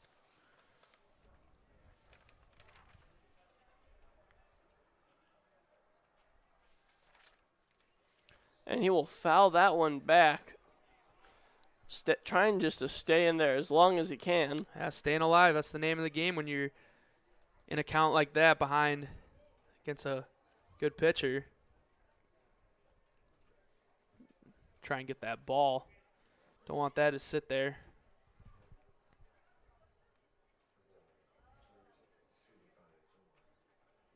Ready to go here again with the 1-2 from Johnson.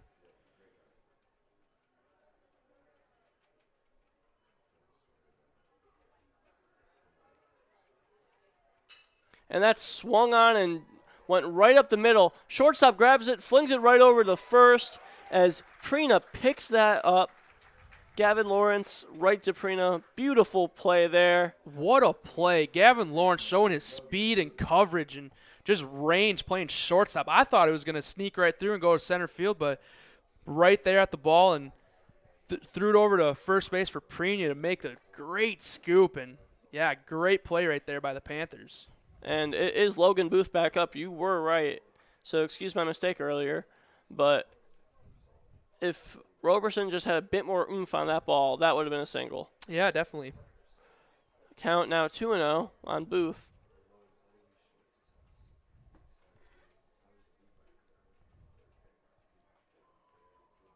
As it was just a courtesy run, seeing as he did go on to pitch. And that one grounded right to the first baseman, who fumbles the ball but is able to get it right to Johnson. Almost had a costly error there, but now there's 2 outs. Now batting number 16, Keegan Busby.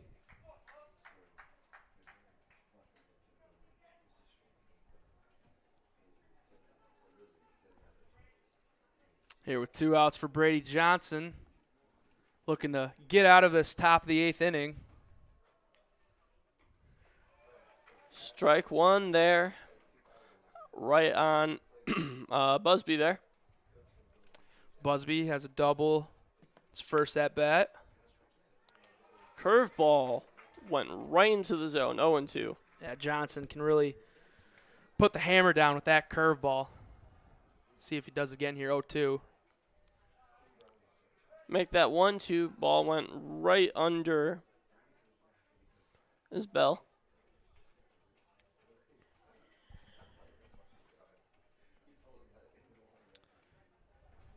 Busby got to be ready for anything here from Johnson. And he will swing on and ground out right to Prina as that ball hit directly at him. And we head to the bottom of the 8th inning. Yeah, he noticed that curveball late. Still put a bat on it and shot it over to first base, but right to Carter Prina to make the play and send it to the bottom of the 8th, as you said. Now, Washington up with another chance to end it here, as it will be Isbell coming right up here. You can't have a better spot in the lineup coming up here in the 8th inning for the Panthers with Keegan Isbell, Lucas Price, and Carter Prina. The 3 coming up to face Logan Booth here in the 8th. Isbell, always a power threat at the plate.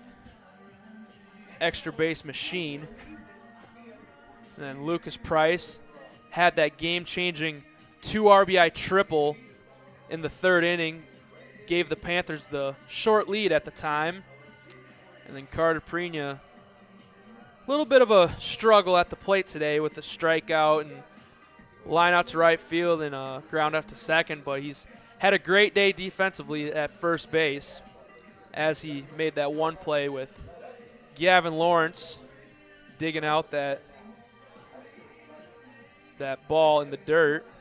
Scooped it just like you scoop ice cream. Ice cream sounds really good on a night like tonight, doesn't it, Ethan? I agree. I could go for a nice ice cream sandwich or a SpongeBob popsicle right now. Is that your favorite ice cream? You know, I think it is. Yeah? I don't think you can beat a Culver's concrete mixer.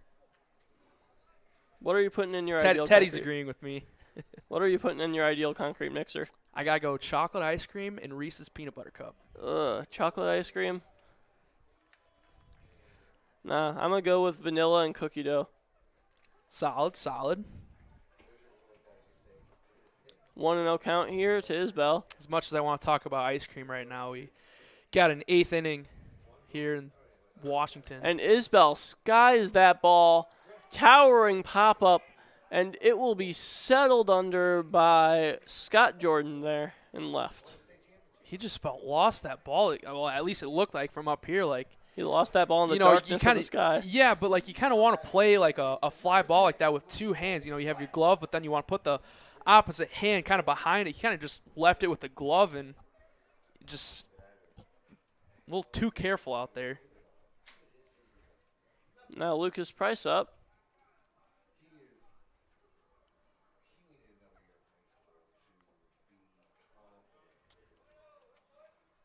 One and 0 off the low pitch. Logan Booth gonna take a step off, kind of get ready. See if Price can drive one in the right center gap just like he did on that previous triple. And he will drive it to the right side of the field, although it was on the form of a grounder that was hit right at the first baseman. Now 2 outs. Well, first baseman Carter Prina. Carter Prenup to bat. He's had a solid game so far, Yep. especially on the defensive side of things.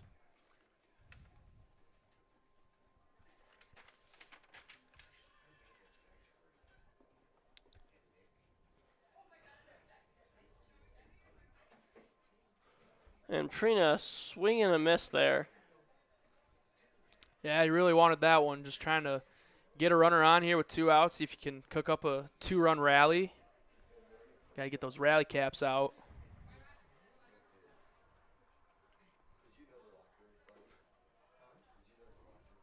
Now 1-1 after that pitch.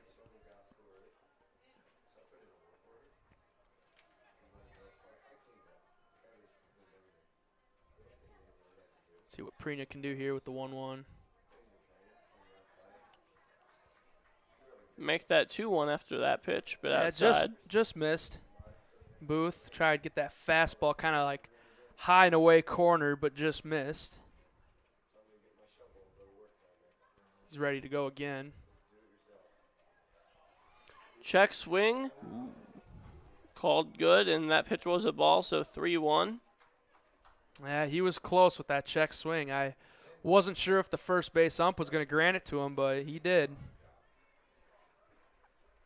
Now 3-1 for Prina. Look for that fastball to drive. Ooh. And he got the fastball, but wasn't able to drive it. 3-2 there after the swing and miss. Felt the wind of that swing. He just put every ounce of muscle into that one, and if he would have made contact, who knows? That ball could have ended up in the trees out in center field. And another swing and a miss, and he is upset as we go to the 9th inning of baseball here. Logan Booth doing an impressive job coming in relief of Busby and kind of shutting down these Panthers hitters. And Ethan, we're going to have a full 9-inning baseball game here for a high school baseball game.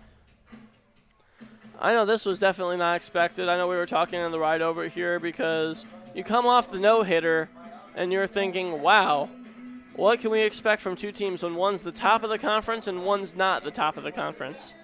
We've seen a great fight, though, from the Dragons. You can say that they're, middle to bottom end of the conference right now, but they're definitely playing playing to like the top of the conference right now. They're definitely playing. They're punching above their weight class, and they are staying in there.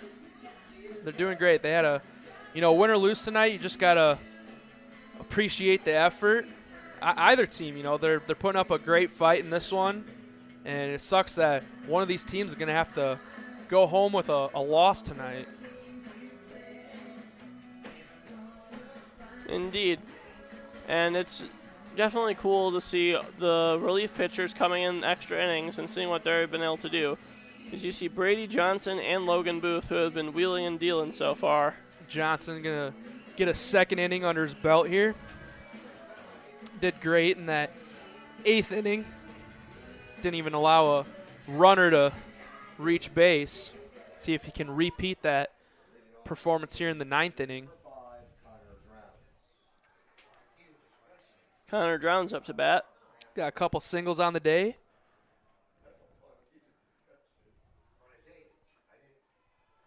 First pitch, low and outside, ball 1. Drowns putting together a successful game behind the plate. And he is hit by pitch. Or I think he I think he might have. I think that might have set. He might have leaned into it a bit. No, it didn't hit him. It went right behind him. It right in front of him. He kind of dodged out of the way. It looked like it nearly hit him, and that's going to be now ball 3. 3-0 for Drowns. Probably has the red light. Kind of make Johnson throw a strike at him. 3-1 here. Now here with a 3-1 count. Expect him to be aggressive. And he was, and he will ground that up to the third baseman with a slow dribbler who will throw him out at first for the first out of the inning. And after Drowns comes up Brady Dolan. Clean play by Lucas Price at third base. Fielded it cleanly and delivered a nice dart over to his buddy Carter Prina at first base to get the first out. First pitch there, low and outside, ball 1. That pitch had a nice bend to it. If you could find a way to get that more across the plate, you could really get a hitter to swing and miss on that one. Just pull a string on him. And that one's fouled back. Hits the top of the press box yet again. You know, if we were about 5 feet over and your window was still open, you wouldn't have had a fun time there. Oh. I got 2 hands. I would have caught it. I know how to catch foul balls. I have, in my experience of attending Brewer games, I have caught 11 foul balls. Fun fact. 11? 11. Yep. Well, I have 11. I should say I caught maybe like 7 of them, I should say. Yeah. Still, getting 11 foul balls going to a Brewers game. And that pitch is a called strike. Full count here.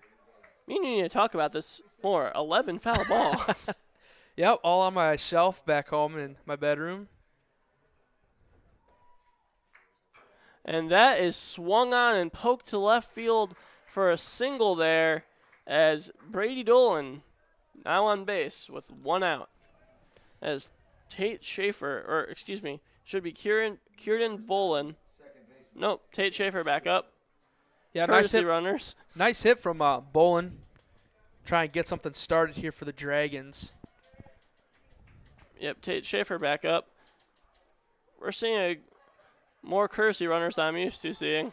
And that's a towering pop-up that will stay in field and get the second out. Great job by the second baseman.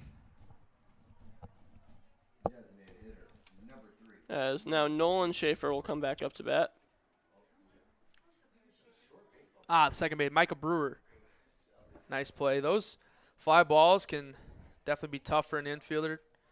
They're sky high like that. You always got to know to play behind the ball. He did a great job right there, getting the second out. And it looks like Brady Johnson might be having to figure out a bit, discussing things with his coach. Yeah, probably just a game plan. Just kind of how to approach here with 2 outs. And they want to move on, get to the bottom of the ninth as fast as they can.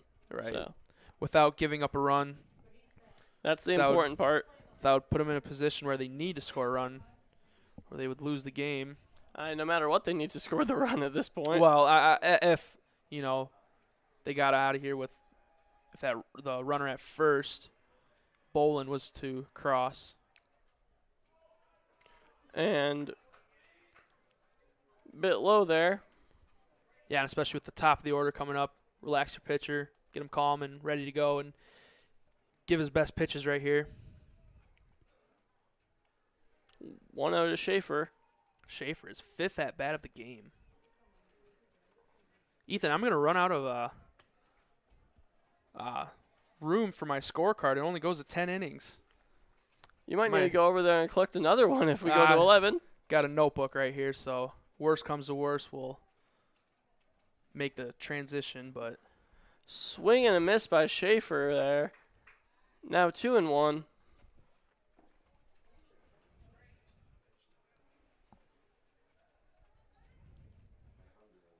Schaefer, past 2 at-bats, he's been hit by pitch. Part of the 4 hit batters by Vanderheit. And that'll be another ball. 3-1 now. As Brady Johnson, runner on first, 3-1 count. Needs to settle down here. Yeah, you could see Bolin maybe try and swipe a bag right here. And that's ball 4. Runners now on first and second. Big situation right here for As Johnson. Scott Jordan comes up to bat. That now it's a crucial walk because now that puts the go-ahead run in scoring position. Still have 2 outs, but there's a chance. And that pitch will go off of his knee, I think. Bases loaded. And Johnson, same thing we said earlier. You put yourself into a position that's not the best. This is where the money's made. Get yourself out of it. This time he has 2 outs now. He just needs 1 simple out. For Hartwell, the 3-hole hitter, this is why he's put at the 3rd spot in the lineup. You got ducks on the pond with 2 outs. You got to come up big here with the hit, and you want your best hitter right here to make that happen. You got to question whether Johnson's going to stay in here. I feel like he will, just because the added pressure on a reliever when you get sent in there. Right, with right. bases loaded. So they're going to let him figure it out for this batter, and then we'll see what happens here. Yeah, Kyle Wisher has trust in his relief pitcher, Johnson, to get himself out of this mess he put himself into.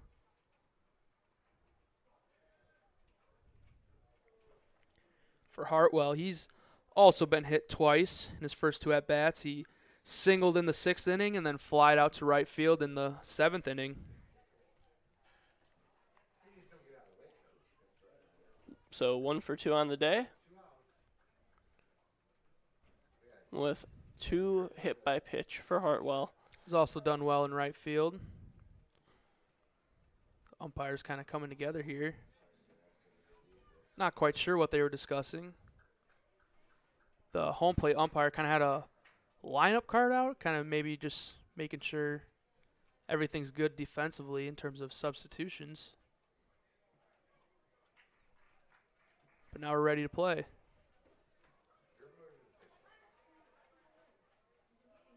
And first pitch outside.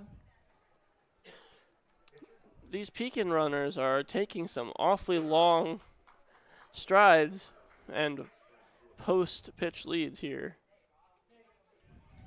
And that's a strike, 1-1 here. That was a big pitch by Johnson for his curveball to find the zone and get a much-needed strike. In the dirt there, 2-1. You got to give them a hittable ball, and you got to trust your defense. Yeah, you just got to find a way to beat the hitter.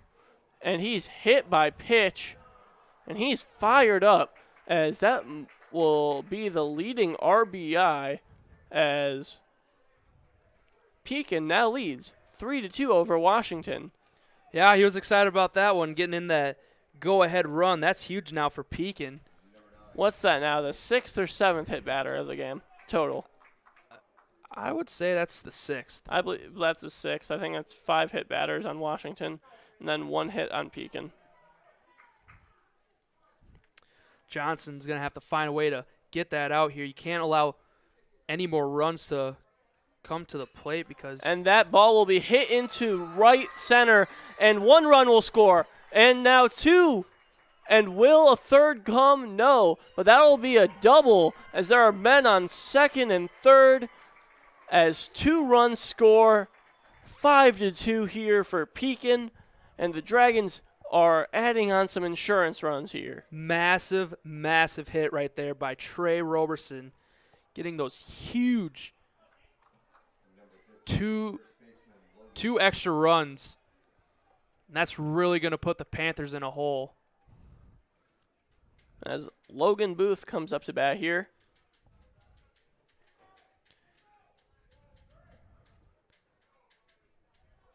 Johnson just having a tough time out there here in his 2nd inning of work.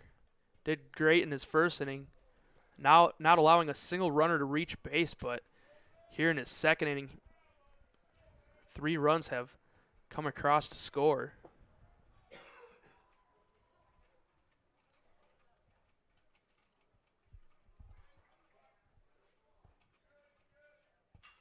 And Booth swings, and that's a towering pop-up, which will eventually be settled under. No, it will not. And another 2 runs will score after the error by the shortstop there, Lawrence. Call it 7-2. Just a late-game collapse here. I wouldn't say that's an error. That's just a tough play. Call it a drop. Yeah, it's a drop. It's a blooper. But it's a big blooper for Pekin. That's 2 big runs and putting this game almost out of reach here against the Panthers. Now Busby will bat. And they're going to let Johnson just try and get himself out of the inning here, as opposed to throwing in any more arms, this early at least. Yeah, the entire Dragon lineup. As that nearly hit him square in the face. 2-0 here. Massive inning here for the Dragons. Every batter has had an at-bat here in the 9th inning.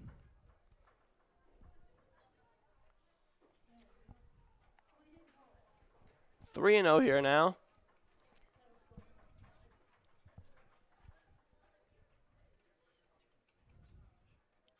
See what Busby does here, 3-0.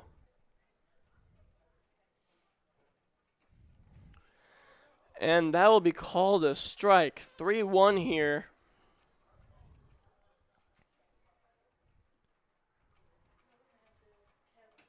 Watch for a big swing here by Busby now with a 3-1 count instead of 3-0. And that'll be a bit high. And we will see Busby take his base. Runners on 1st and 2nd. And it looks like Johnson will be taken out of the game here now. Yeah, the damage has been done, and we're going to see Drowns come up for a 2nd at-bat just in this inning.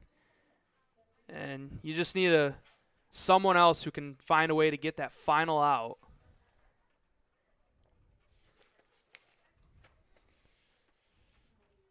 Not quite sure here who. It's like Vanderheid's going to be going out to the outfield. Johnson came into the dugout. Carter Prina, right? Yep, Carter Prina will come in and try and get the final out here in the top of the 9th inning. And all Washington needs to do here is get to their hitters because we've seen it before. They can hit the cover off the ball. Oh, yeah, great hitters across the lineup here. However, they are down 5 heading into probably the worst situation they've been in all year. Now down 5 in the bottom of the 9th. This is they need to, or will be, once this final out is here in the top of the 9th. Yeah, they put their 6-game win streak in jeopardy. But it's not over yet. You know, I saw when they played against Eureka, they were down, I believe it was 10-2. Yeah, it was 10-2 going into the bottom of the 7th, and they were able to put 6 runs across the plate and almost came back and beat them, but just came up 2 runs short. So I wouldn't count out this Washington Panthers squad in any game, in any moment. You definitely cannot. And now it's time for Prina to get the final out here as 0-0 count, 2 outs, 7-2 in the top of the 9th. Drown started this inning with a ground out to third base. It's come so far since then. Yeah, it has.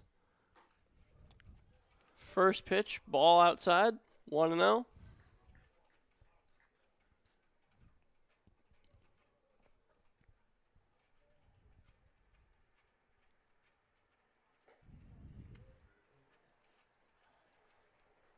Now 2-0 for Drowns.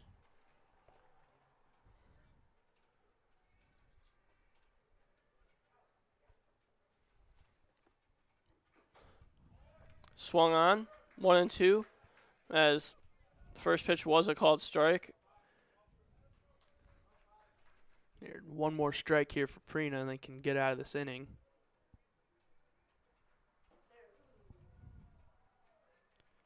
Too much inside.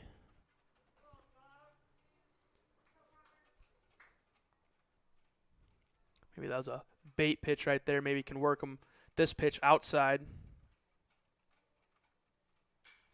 And that hit is towering into center, and it'll be settled under to end the top of the 9th by Carson Williams as Washington down 7-2 in the bottom of the 9th.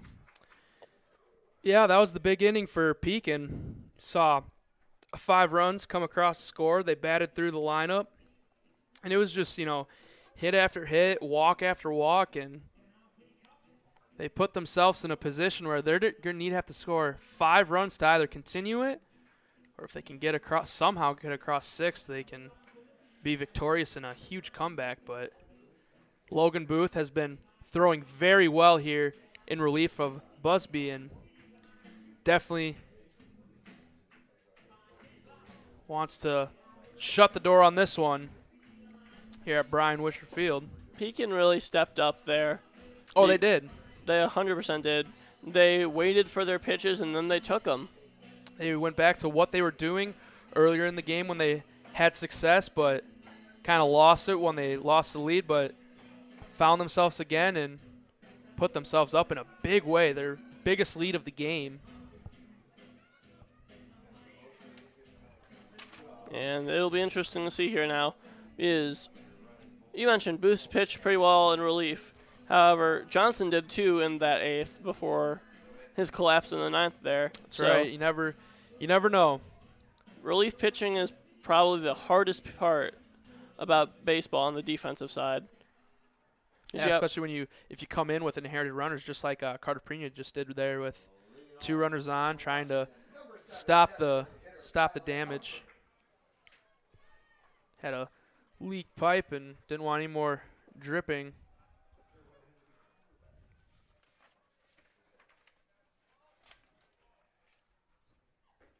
Humphrey takes the first pitch for a strike, 0-1.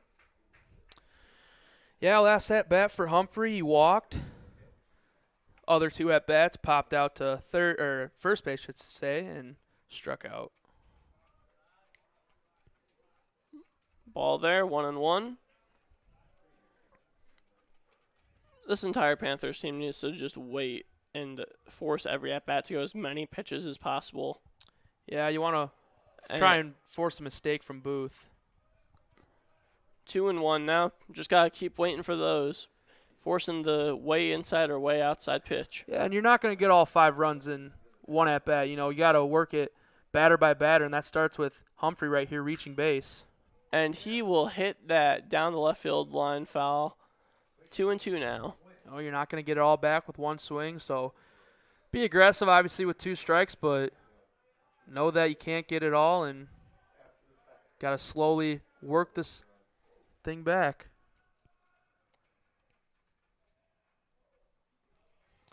Pitch goes right past him there. Full count now. Went past for everybody. Tyler Humphrey. Went past the ump as well. With a full count, you want to see what Logan Booth is kind of relying on.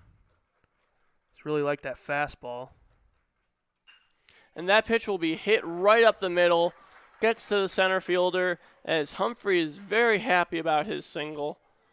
And that'll send Jake Stewart up to bat here Number 11, Jake with a man on base. It's got to start from somewhere, and Humphrey did a good job finding a way to get on base with a nice rip into center field, and that allows the next guy, Jake Stewart, to come up and follow suit for the Panthers.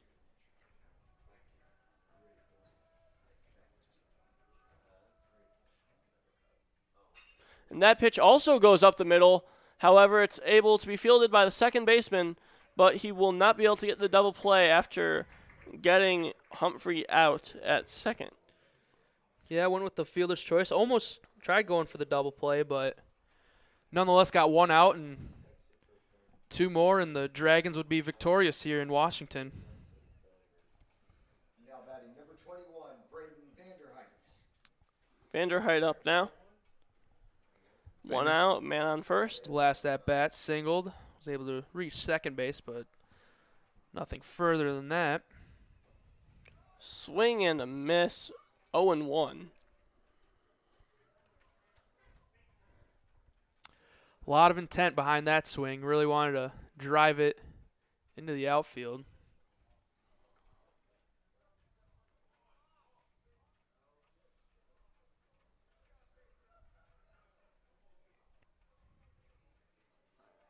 Booth ready to go here. Throws that pitch a bit high, 1-1. Trying to worry a bit too much there about Stewart on first. Especially when they're up 5. Ooh, that's an interesting check swing there, falling over with it. That wasn't a check swing. That was a swing that put him in the dirt. Looked like he tried to check it and then went all the way around. Yeah, that's if you were to get crossed up in baseball, that's the definition of being crossed up. 2-2 now the count after Logan Booth Irving with the cross up there with his pitch.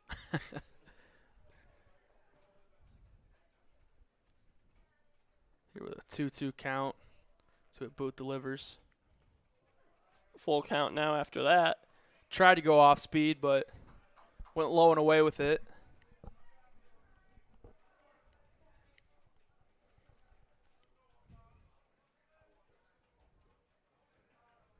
Can really push his way through hitters with his fastball. Kind of just goes right through him. And that pitch is swung on hard as it'll go down the left field line, and it will be missed barely by the left fielder, Jordan, there.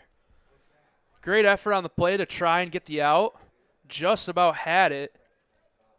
Thankfully for the Dragons, it stayed foul because that could have been danger if that would have fell on the right side of that line.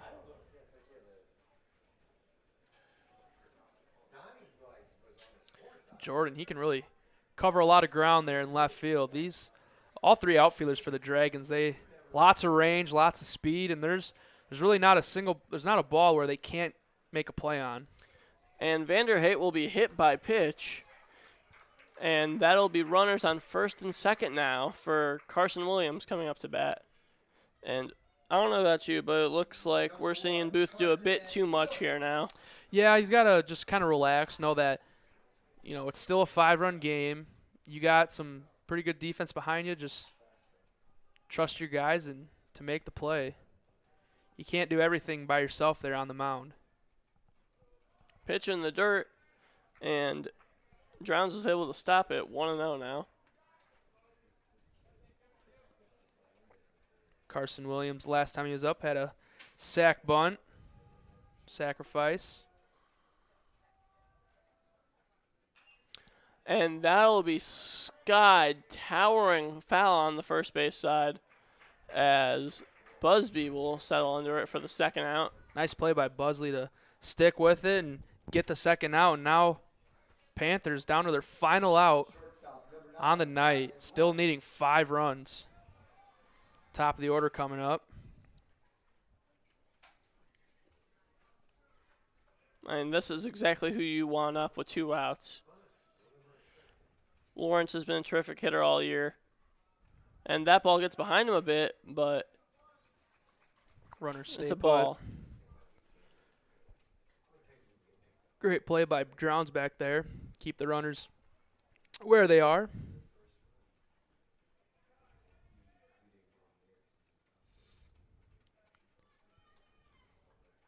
We'll have a little just break in the action. Get everybody settled in. Just imagine how many pitch clock violations there would be if there was in high school. I was thinking about that earlier. And that ball will be hit hard past the shortstop, and 1 run will score. And Vanderhait will stay at second. Runners on first and second as Stewart will score. 7-3 now, 2 outs in the bottom of the 9th. Great job by Gavin Lawrence to keep the game going. Got 1 across, but still need 4 more.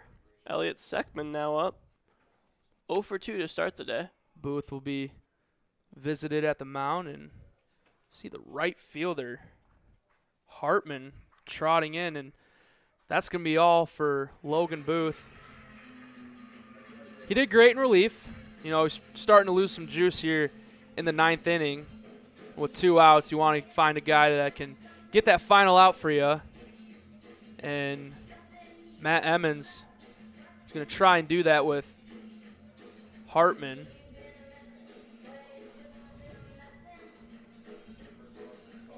And now if you're Washington, is coming right back up here. 2 outs. You cannot, no mistakes allowed. No, not at all. And it is Hartman coming up to pitch here. So it's going to be interesting seeing what happens here as trying to exactly see his pitching stats. But he's now the second relief pitcher to come in here for the Dragons.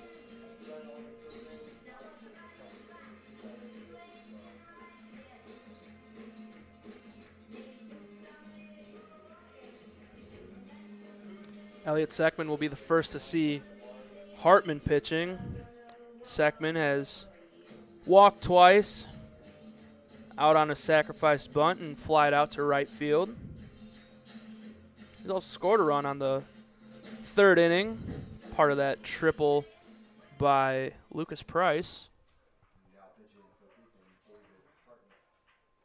Now batting for the Panthers, number 4, Elliot Seckman.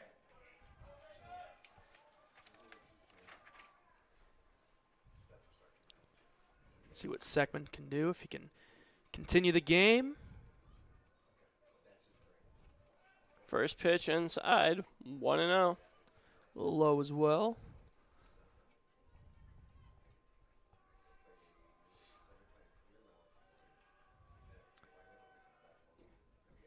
Definitely have the advantage as the hitter, the lefty hitter against the right-handed pitcher.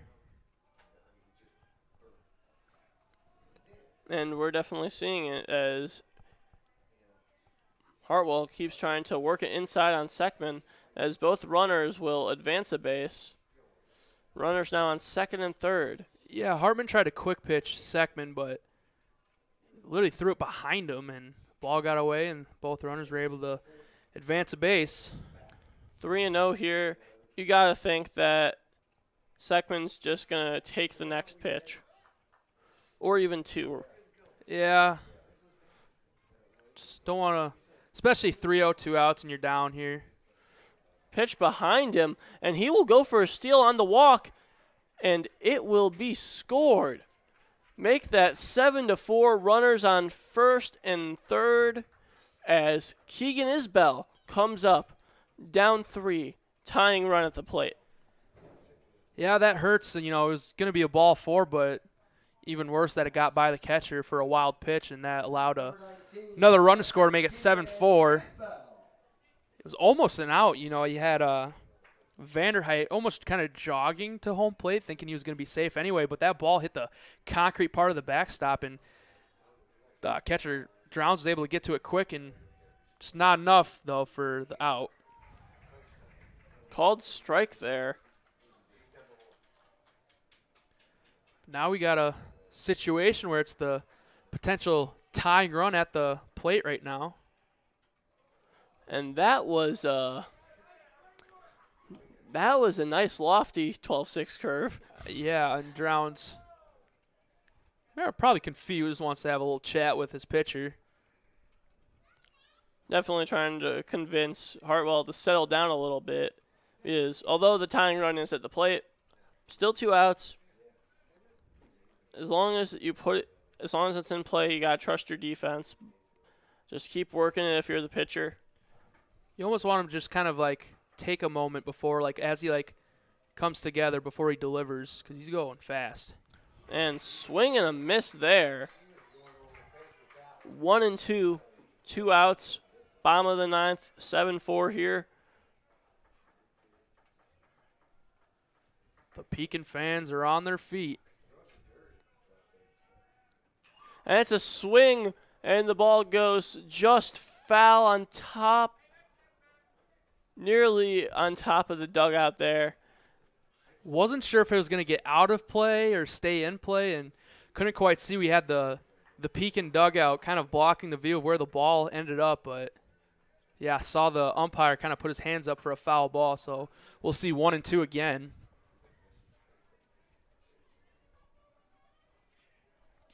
Can Keegan Isbell find a way to continue this game, or will the Dragons win? And that ball will be poked down the right field line, foul. And still 1-2 here. Staying alive. Isbell's working this, that's for sure. Trying to force a mistake from Hartman.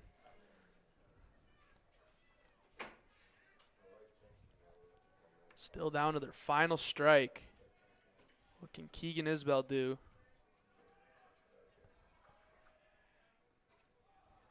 And considered swinging at that one, but it was a bit high. 2-2 now is the count. That was a good eye by Isbell. Let go of that one.